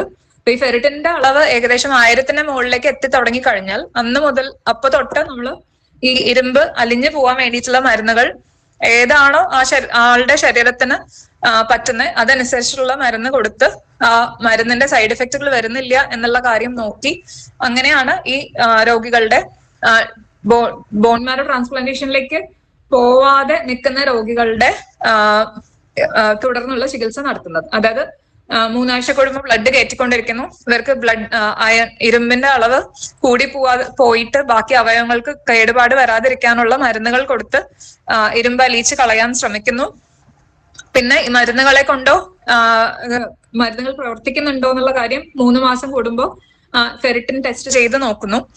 10 വയസ്സിന് ശേഷം ഇവരുടെ 10 വയസ്സിന് ശേഷമാണ് സാധാരണ ഈ രോഗത്തിന്റെ ഇരുമ്പിന്റെ അളവ് ലിവറിലും ഹാർട്ടിലും കൂടുതലായിട്ട് വന്നിട്ടുണ്ടോ എന്നുള്ള കാര്യം ടെസ്റ്റ് ചെയ്യാൻ വേണ്ടിയിട്ട് ലോകമെമ്പാടും അതിന് റെക്കമെൻഡേഷൻ ഉള്ളത്. കാരണം അതിലും ചെറിയ കുട്ടികളുടെ സ്കാൻ ചെയ്ത് നോക്കാൻ വേണ്ടിയിട്ട് MRI സ്കാനാണ് ഇതിന് ചെയ്യാൻ പറയുന്നത്. അപ്പം MRI സ്കാൻ ഏകദേശം ഒരു 3/4 മണിക്കൂർ തൊട്ട് 1 മണിക്കൂറോളം എടുക്കാൻ സാധ്യതയുള്ള ഒരു ടെസ്റ്റാണ്. അപ്പൊ ഈ ഇത്രയും സമയം കുട്ടി അനങ്ങാതെ കിടക്കണം എന്നുണ്ടെങ്കിൽ ഏകദേശം 10 വയസ്സെങ്കിലും ആ കുട്ടിക്ക് വരണം. അപ്പൊ 10 വയസ്സ് മുതൽ ഒരു വർഷം 2 വർഷം ഗ്യാപ്പിൽ ഈ ടെസ്റ്റ് ചെയ്ത് നോക്കണം എന്നാണ് പറയപ്പെടുന്നത്. ഫെറിറ്റിൻ വെച്ചിട്ട് പൂർണ്ണമായിട്ട് ഇതിന്റെ ക്ലിയർ പിക്ചർ കിട്ടില്ല എന്നുള്ളത് കൊണ്ടാണ് ഒരു വൺസ് ഇൻ എ ഇയർ അല്ലെങ്കിൽ വൺസ് ഇൻ 2 ഇയേഴ്സ് ആയിട്ട് അയണിന്റെ ലെവൽസ് നോക്കാൻ വേണ്ടി പറയണേ. ബോൺ മാരോ ട്രാൻസ്പ്ലാന്റേഷൻ ഇപ്പൊ ചെയ്യാൻ പറ്റുന്ന ഒരു സാഹചര്യം വരുമ്പോ, അതായത് നമുക്ക് ഫുൾ മാച്ചുള്ള ഒരു ഡോണറിനെ കിട്ടി എന്നിട്ട് ബോൺ മാരോ ട്രാൻസ്പ്ലാന്റേഷനിലേക്ക് നമ്മൾ പോകുന്നു എന്നുള്ള ഒരു തീരുമാനം എത്തിയിട്ടുണ്ടെങ്കിൽ അത് കഴിയുന്നതും നേരത്തെ, അതായത് 1 വയസ്സെങ്കിലും കഴിഞ്ഞ ശേഷം 1 വയസ്സ് തൊട്ട് മുകളിലേക്ക് ബോൺ മാരോ ട്രാൻസ്പ്ലാന്റേഷൻ ചെയ്യാൻ പറ്റും. കഴിയുന്നതും നേരത്തെ എന്ന് പറഞ്ഞാൽ ഒരു 8 വയസ്സിലപ്പുറത്തോട്ട് പോകുന്തോറും സങ്കീർണതകൾ കൂടി പോകാനുള്ള സാധ്യതയുണ്ട്. കാരണം 3 ആഴ്ച കൂടുമ്പോൾ ബ്ലഡ് കയറ്റിക്കൊണ്ടിരിക്കുന്ന ഒരാള് ഏകദേശം 1 വർഷത്തിൽ 17 തവണയെങ്കിലും ബ്ലഡ് കയറ്റിയിട്ടുണ്ടാവും. അപ്പം 17 തവണ 1 വർഷത്തിൽ കയറ്റുമ്പോൾ 10 വർഷം ആകുമ്പോഴേക്കും 170 തവണ ബ്ലഡ് കയറ്റിയിട്ടുണ്ടാവും. ഓക്കെ, അപ്പം ഓരോ തവണ ബ്ലഡ് കയറ്റുന്നതും പല പല ആൾക്കാരുടെ ഡൊണേറ്റ് ചെയ്തിരിക്കുന്ന ബ്ലഡ് ആയിരിക്കും. ഇതെല്ലാം നമ്മുടെ ശരീരത്തിൽ രോഗിയുടെ ശരീരത്തിൽ അതിന്റെ പ്രോട്ടീനുകൾ കാരണമുള്ള ആന്റിബോഡിയൊക്കെ ഡെവലപ്പ് ചെയ്തിട്ടുണ്ടാവും. അപ്പൊ കൂടുതൽ ബ്ലഡ് കയറ്റിക്കൊണ്ട് കഴിഞ്ഞ ശേഷം നമ്മൾ ട്രാൻസ്പ്ലാന്റേഷൻ ചെയ്യാൻ ശ്രമിക്കുമ്പോൾ ഈ ട്രാൻസ്പ്ലാന്റേഷൻ കാരണമുള്ള കോംപ്ലിക്കേഷൻസ് വളരെയധികം കൂടുതലായിരിക്കും. മൂലകോശങ്ങൾ ഫെയിലിയർ ആവാനുള്ള സാധ്യത വളരെ കൂടുതലായിരിക്കും. അതുകൊണ്ട് ബോൺ മാരോ ട്രാൻസ്പ്ലാന്റേഷൻ ചെയ്യാനൊരു പ്ലാൻ ഉണ്ട് ഫാമിലിക്ക് എന്നുണ്ടെങ്കിൽ കഴിവതും അതൊരു 1 വയസ്സിന്റെയും 8 വയസ്സിന് അപ്പുറത്തോട്ട് പോവാതിരിക്കാൻ ശ്രമിക്കുന്നതായിരിക്കും നല്ലത്. Next slide please.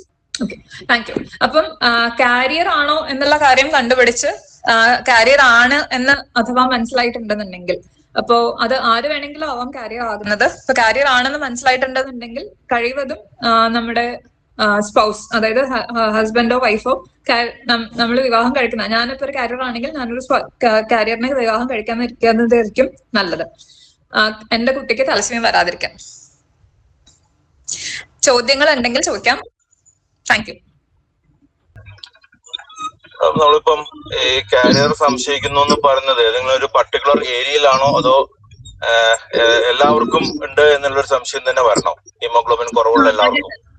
അല്ല, ഹീമോഗ്ലോബിൻ ഇപ്പൊ ഒരു 10ഉം 11ഉം റേഞ്ചിലെ നമ്മുടെ എപ്പോ നോക്കിയാലും കാണുന്നുള്ളൂ എന്നൊരു സാഹചര്യമാണെങ്കിൽ കാരിയർ ആവാനുള്ള സാധ്യതയുണ്ട്. കാരണം നമ്മുടെ ഇന്ത്യയിൽ വളരെയധികം ആൾക്കാർക്ക് തലസീമിയ കാരിയർ സ്റ്റേറ്റ് ഉണ്ട് സർ.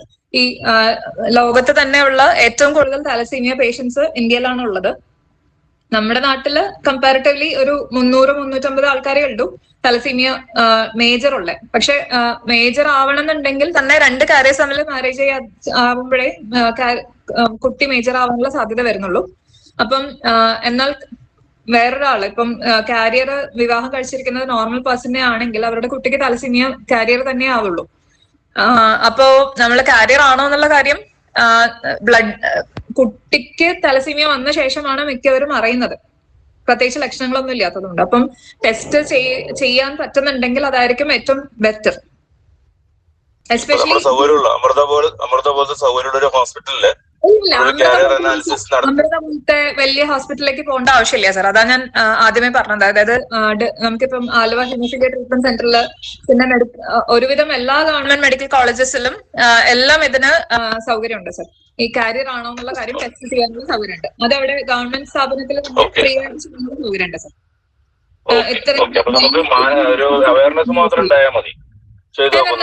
ഡെഫിനറ്റ്ലി അവയർനെസ് മാത്രം ഉണ്ടായാൽ മതി.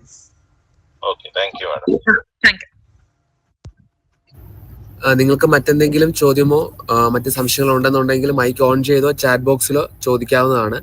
അതുപോലെ തന്നെ ഇപ്പൊ നമ്മുടെ ചാറ്റ് ബോക്സിൽ ഒരു ലിങ്ക് കൂടെ ഷെയർ ചെയ്യുന്നുണ്ട്, അതും നിങ്ങൾ ഫില്ല് ചെയ്യാനെന്ന് ഓർമ്മിക്കുന്നു. മാഡം, ഒരു ചാറ്റ് ബോക്സിൽ ഒരു ചോദ്യം വന്നിട്ടുണ്ട്. എല്ലാ ജില്ലാ ആശുപത്രിയിൽ ഈ ക്ലിനിക്ക് ഉണ്ടാവുമോ എന്നാണ് ചോദിച്ചിട്ടുള്ളത്. എല്ലാ ജില്ലാ ആശുപത്രികളിലും ടെസ്റ്റ് ചെയ്യാനുള്ള സൗകര്യം ഉണ്ടോന്നാണോ? ജുബൈദ ബീബിയാണ് ചോദിച്ചിട്ടുള്ളത്. അല്ല, എനിക്ക് ചോദ്യം അതായത് തലസീമിയ ക്ലിനിക്ക് ഉണ്ടോന്നാണോ, ഇത് തലസീമിയ ടെസ്റ്റ് ചെയ്യാൻ പറ്റുന്ന സൗകര്യം ഉണ്ടോന്നാണോ ചോദിച്ചത്? എനിക്ക് ചോദ്യം ക്ലിയർ ആയില്ല. അതേന്നാണ് പറയുന്നതാണ്. ടെസ്റ്റ് ചെയ്യാനുള്ള സൗകര്യം എന്റെ അറിവിൽ എല്ലാ ആശുപത്രിയിലും ഉണ്ട്. കാരണം അതിനാകെ ഒരു HPLC എന്ന് പറഞ്ഞിട്ടൊരു മെഷീനെ ആവശ്യമുള്ളൂ. അത് അത്ര കോസ്റ്റ്ലി ടെസ്റ്റ് അല്ല. അത് നമുക്ക് ഇപ്പം പ്രൈവറ്റ് ലാബിൽ ചെയ്യുകയാണെങ്കിൽ ഒരു 800 റുപ്പീസിനുള്ളിൽ വരുന്ന ടെസ്റ്റ് ആണ്. ഇപ്പം ഗവൺമെന്റ് സ്ഥാപനത്തിൽ ചെയ്യുമ്പോൾ മിക്കവാറും അത് ഫ്രീ ആയിട്ട് ചെയ്യാൻ പറ്റുന്ന ഒരു സാഹചര്യമാണ്. തലസീമിയ ട്രീറ്റ്മെന്റിന് വേണ്ടിയിട്ടുള്ള സൗകര്യം എല്ലാ ജില്ലാ ആശുപത്രിയിലും ഉണ്ടോന്നാണോ ചോദിച്ചത്? അതോ ടെസ്റ്റ് ചെയ്യാൻ പറ്റുമെന്നാണോ? ട്രീറ്റ്മെന്റ് സൗകര്യം ഉണ്ടാവണമെന്നേ ഉള്ളൂ. മാം, ഈ ക്ലിനിക്ക് എല്ലാ ജില്ലാ ആശുപത്രിയിലും ഉണ്ടാവുമോ, ചികിത്സ ഉണ്ടാവുമോ എന്നാണ് ചോദിക്കുന്നത്. ഓക്കെ, ചികിത്സ എന്ന് പറയുന്നത് നമുക്ക് ബ്ലഡ് കയറ്റുന്നതാണ് മെയിൻലി അതിന്റെ ചികിത്സയിൽ വരുന്നത്. പിന്നെ അല്ലാതെ ഈ ഇരുമ്പിന്റെ ടാബ്ലറ്റിന്റെ കാര്യം എടുക്കുന്ന കാര്യം, ടാബ്ലറ്റോ ഇഞ്ചക്ഷനോ ഏതായിരിക്കും ഈ ഓരോ രോഗിക്കും പറ്റുമോ എന്നുള്ള കാര്യം ശാരീരികാവസ്ഥ അനുസരിച്ചിട്ട് തീരുമാനിക്കുന്ന കാര്യമാണ്.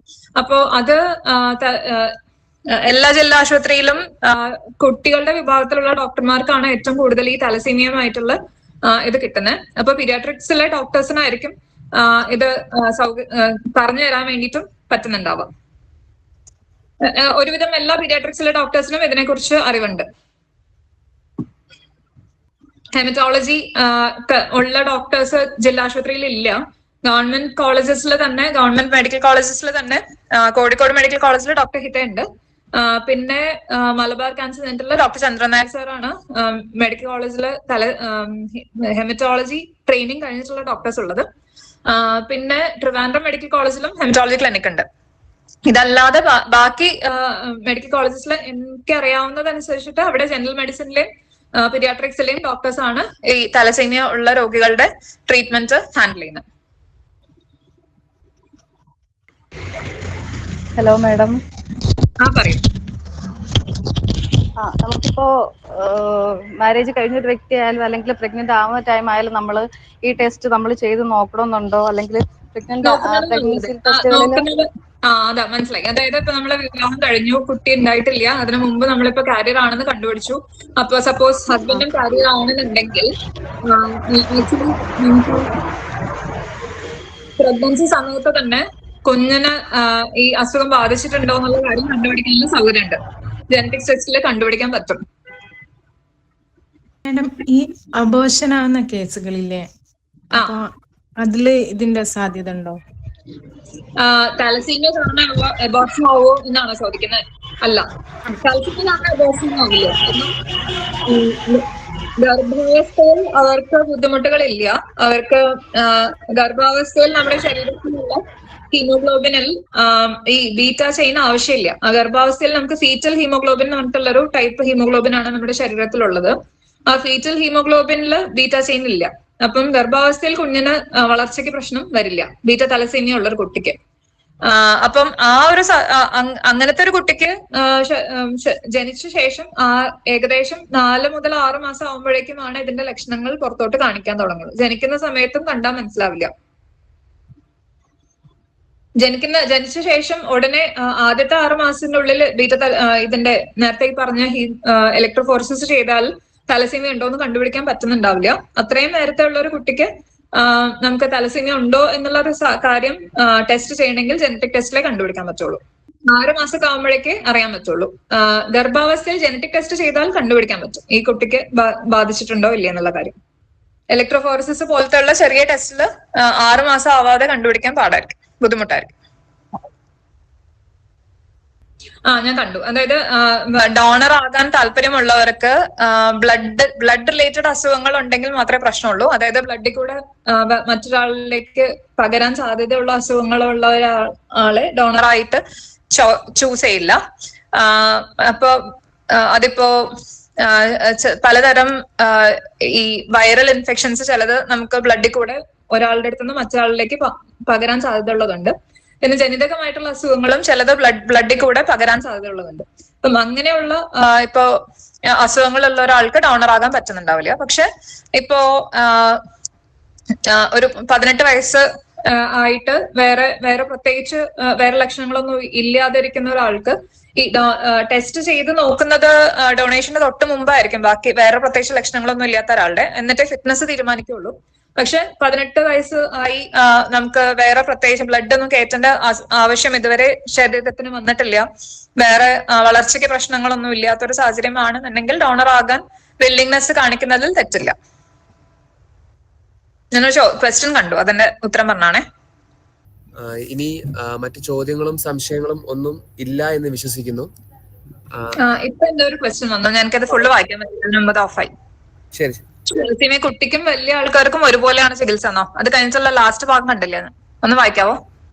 താലസീമിയ കുട്ടിക്കോ മുതിർന്നവർക്കോ ഉള്ള ട്രീറ്റ്മെന്റ് ഒരേപോലെയാണോ ചെയ്യുന്നത്? ഈ രോഗം സിക്കിൾ സെൽ ആൻഡ് രോഗവുമായി കണക്ഷൻ എന്തെങ്കിലും ഉണ്ടോ എന്നാണ് ചോദിച്ചത്. ഓക്കെ, സിക്കിൾ സെൽ രോഗവും തലസീമിയും രണ്ടും ഹീമോഗ്ലോബിനിൽ വരുന്ന വ്യതിയാനങ്ങൾ കാരണം ഉണ്ടാകുന്ന രോഗങ്ങളാണ്. രണ്ടും ഏകദേശം ഒരുപോലെ തന്നെ, അതായത് 2 കാരിയേഴ്സ് തമ്മിൽ വിവാഹം കഴിക്കുമ്പോൾ ഉണ്ടാകുന്ന അവരുടെ കുട്ടിക്ക് ഉണ്ടാകുന്ന രോഗമാണ്. പക്ഷെ ഇപ്പൊ സപ്പോസ് ഇപ്പൊ സിക്കിൾ സെൽ അനീമിയ കാരിയറും തലസീമിയ കാരിയറും കൂടി വിവാഹം കഴിച്ചിട്ടുണ്ടെന്നുണ്ടെങ്കിൽ അവരുടെ കുട്ടിക്ക് സിക്കിൾ താൽ എന്ന് പറഞ്ഞിട്ട് രണ്ടും കൂടി ഒരുമിച്ചുള്ള ഒരു സാഹചര്യം ഉണ്ടാവും. അതും ബ്ലഡ് 3 ആഴ്ച കൂടുമ്പോൾ ബ്ലഡ് കയറ്റിയിട്ടില്ല എന്നുണ്ടെങ്കിൽ ജീവൻ അപകടം വരുന്ന ഒരു അസുഖമാണ്. ബ്ലഡ് കയറ്റുന്നതാണ് ഈ 2 രോഗങ്ങളിലും ഏറ്റവും ആവശ്യമുള്ള ട്രീറ്റ്മെന്റ്. അപ്പോ ബ്ലഡിന്റെ അളവ് ഹീമോഗ്ലോബിൻ 9ന്റെ മുകളിൽ മെയിൻറ്റെയിൻ ചെയ്താലാണ് തലസീമിയ ഉള്ള ഒരാൾക്ക് നോർമൽ വളർച്ചയും എല്ലുകൾക്ക് കൂടുതൽ അപകടം ഇല്ലാതിരിക്കാനുള്ള ഒരു സാഹചര്യം ഒരുക്കാൻ പറ്റുള്ളൂ. അപ്പം പക്ഷെ സിക്കിൾ സെൽ അനീമിയയിലെ കാര്യം എന്താ വെച്ചാൽ അവർക്ക് ഹൈഡ്രോക്സിയൂറിയ എന്നുള്ള ടാബ്ലറ്റ് കൊടുത്തിട്ട് അവരുടെ ശരീരത്തിലെ ഫീറ്റൽ ഹീമോഗ്ലോബിൻ എന്ന് പറയുന്ന ടൈപ്പ്, അതായത് ഗർഭാവസ്ഥയിൽ നമ്മുടെ ശരീരത്തിൽ ഉണ്ടാകുന്ന ഹീമോഗ്ലോബിന്റെ അളവ് കൂട്ടി വെച്ച് കഴിയുമ്പോഴേക്കും സിക്കിൾ സെൽ അനീമിയയിൽ ഉണ്ടാകുന്ന സങ്കീർണതകൾ വളരെ വ്യത്യസ്തമാണ് തലസീമിയയിൽ നിന്നും. അവർക്ക് കുറെ കൂടി ബ്ലഡ് രക്തോട്ടത്തിൽ ബ്ലോക്കുകൾ വന്നിട്ടുള്ള പ്രോബ്ലംസ് ആണ് സിക്കിൾ സെൽ അനീമിയയിൽ ഉണ്ടാവുന്നത്. ഇവിടെ ബ്ലഡ് ഉണ്ടായത് നശിച്ചു പോയിട്ട് ബ്ലഡിന്റെ അളവ് കുറഞ്ഞു പോയി ഉള്ള ബുദ്ധിമുട്ടുകളാണ് തലസീമിയയിൽ ഉണ്ടാവുന്നത്. സിക്കിൾ സെൽ അനീമിയയിലെയും തലസീമിയയിലെയും കോംപ്ലിക്കേഷൻസ് വളരെ വ്യത്യസ്തമാണ്. രണ്ടും കൂടി ഒരുമിച്ച് ഒരാൾക്ക് ഉണ്ടാവാം വേണമെങ്കിൽ. ഈ രണ്ട് കാരിയേഴ്സ് തമ്മിൽ വിവാഹം കഴിക്കുന്ന സാഹചര്യം വന്നാൽ രണ്ടും കൂടി ഒരുമിച്ച് അവരുടെ കുട്ടിക്ക് വരാം.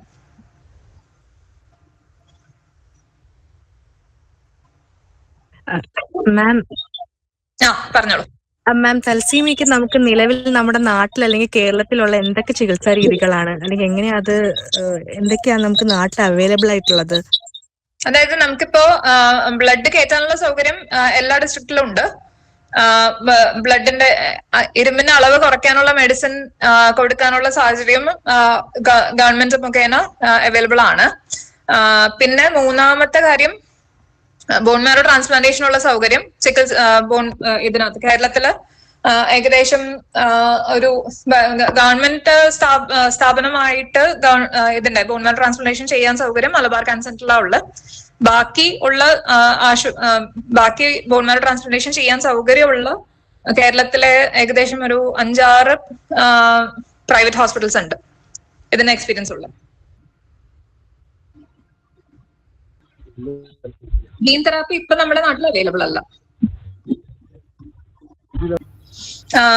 ബോൺ മാരോ ട്രാൻസ്പ്ലാന്റേഷന് വേണ്ടിയിട്ട് ഡോണർ ആകാൻ താല്പര്യമുള്ളവർക്ക് അത് ഈ രജിസ്ട്രീസ് എന്ന് പറഞ്ഞിട്ട് നമ്മുടെ ഇന്ത്യയിൽ അവൈലബിൾ ആണ്.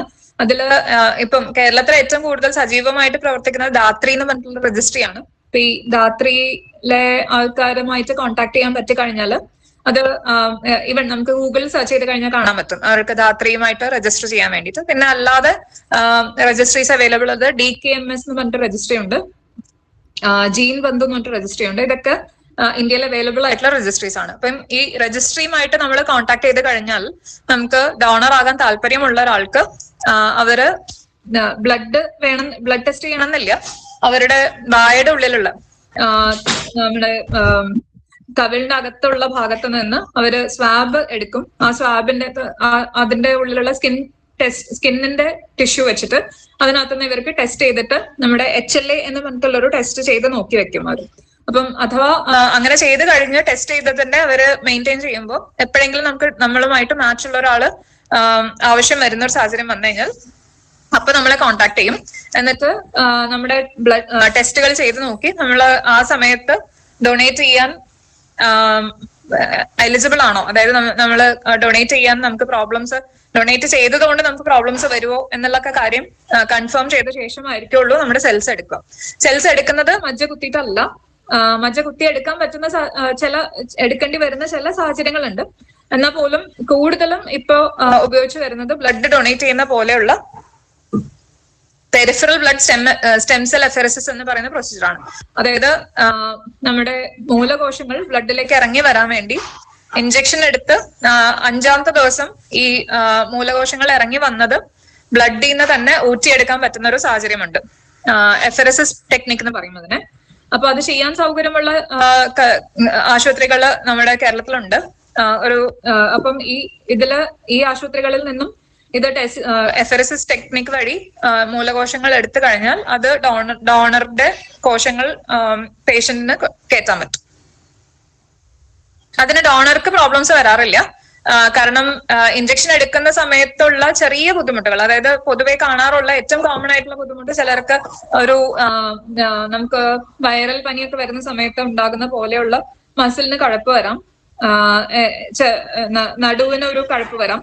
ഇതല്ലാതെ മേജർ പ്രോബ്ലംസ് പൊതുവെ കാണാറില്ല.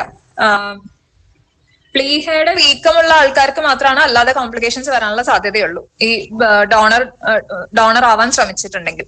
അതൊന്നും ഇല്ലാത്ത ഒരാളാണെന്നുണ്ടെങ്കിൽ നോർമൽ പേഴ്സണിന് അതില്ലാന്ന് കൺഫേം ചെയ്തിട്ടേ ഡോണർ ആക്കുള്ളൂ. അപ്പോ നോർമൽ പേഴ്സണിന് നല്ലോണം എക്സസൈസ് ഒക്കെ ചെയ്യുന്ന ആൾക്കാരാണ്, ഫുട്ബോൾ പ്ലെയർ അതുപോലത്തെ നല്ല എക്സസൈസ് ചെയ്യുന്ന ആളാണെങ്കിൽ പൊതുവെ അവർക്ക് ബോൺ പെയിൻസ് ഒന്നും മസിൽ പെയിൻ ഒന്നും ഉണ്ടാവാറില്ല. പക്ഷെ പൊതുവെ സെഡൻഡറി ലൈഫ്, ഉള്ള ഒരാളാണെങ്കിൽ അവർക്ക് മസിൽ പെയിൻസ് വരാം ഈ ഇഞ്ചക്ഷൻ എടുക്കുന്ന സമയത്ത്. പക്ഷെ അതൊരു പാരസെറ്റമോൾ ഒക്കെ കഴിച്ചാൽ മാറാവുന്ന അത്ര ബുദ്ധിമുട്ടേ ഉണ്ടാവാറുള്ളൂ. ഡൊണേറ്റ് ചെയ്യുന്നത് യൂഷ്വലി ഇഞ്ചക്ഷൻ എടുക്കാൻ തുടങ്ങിയതിന്റെ 5ാമത്തെ ദിവസമാണ്. ഡൊണേറ്റ് ചെയ്യാൻ വേണ്ടിയിട്ട് ഏകദേശം 4 മണിക്കൂറോളം ബ്ലഡ് എഫെറസിസ് ടെക്നിക് വഴി 4 മണിക്കൂറോളം എടുക്കും ബ്ലഡ് ഡൊണേറ്റ് ചെയ്തിട്ട് മൂലകോശങ്ങൾ അതിനകത്ത് നിന്ന് ഊറ്റിയെടുത്ത് ബാക്കിയുള്ള മൂലകോശങ്ങൾ മാത്രം ഒരു ബാഗിലേക്ക് എടുത്ത് കയറ്റി ഡൊണേറ്റ് ചെയ്യുന്ന ആളുടെ ബ്ലഡ് ബാക്കി മുഴുവൻ അവരുടെ ശരീരത്തിലേക്ക് തിരിച്ചു കയറ്റി കൊടുക്കുന്നത് കൊണ്ടായി 4 മണിക്കൂർ എടുക്കുന്നത്. പ്രൊസീജിയർ അത്ര സമയം എടുക്കും. പക്ഷെ ഡോണർക്ക് ബുദ്ധിമുട്ടുകൾ ഉണ്ടാവില്ല എന്നുള്ള കാര്യം കൺഫേം ചെയ്തിട്ട് ഡോണറായിട്ട് ചൂസ് ചെയ്യുള്ളൂ.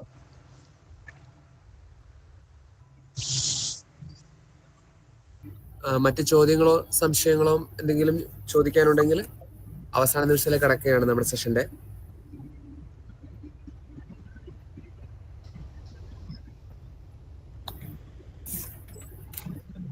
മറ്റു ചോദ്യങ്ങളൊന്നും ഇല്ല എന്ന് വിശ്വസിക്കുന്നു. ഇന്നത്തെ സെഷൻ ഇന്ന് അവിടെ അവസാനിക്കുകയാണ്. ഈ സെഷനിൽ പങ്കെടുത്ത എല്ലാവർക്കും നന്ദി അറിയിക്കുന്നു. അതുപോലെ തന്നെ ഈ സെഷൻ ഭംഗിയായി കൈകാര്യം ചെയ്ത ഡോക്ടർ രമ മാഡത്തിന് നിഡാസ് പ്രൊജക്ടിന്റെ പേരിൽ നന്ദി അറിയിക്കുന്നു. തുടർന്ന് നമ്മുടെ അടുത്ത നിഡാസ് session positive behavioural interventions and support എന്ന വിഷയത്തിൽ ഡിസംബർ മാസം 2ാം ആഴ്ചയിൽ നടത്തപ്പെടുന്നതാണ്. തീയതി പിന്നീട് നമ്മുടെ വാട്സപ്പ് ഗ്രൂപ്പുകളിൽ മറ്റും അറിയിക്കുന്നതായിരിക്കും. ഈ മീറ്റിംഗിൽ കൂടുതൽ വിവരങ്ങൾ അറിയുന്നതിനായി നിഡാസ് ടീമുമായി ബന്ധപ്പെടുക. നിഡാസ് ടീമിന്റെ കോൺടാക്ട് ഡീറ്റെയിൽസ് ഇപ്പോൾ സ്ക്രീൻ ഷെയർ ചെയ്തിട്ടുണ്ട്. തുടർന്നുള്ള വിവരങ്ങൾക്കായി നിങ്ങൾക്ക് ആ നമ്പറിൽ കോൺടാക്ട് ചെയ്യുന്നതാണ്. ഒരിക്കൽ കൂടി പങ്കെടുത്ത എല്ലാവർക്കും നന്ദി അറിയിക്കുന്നു.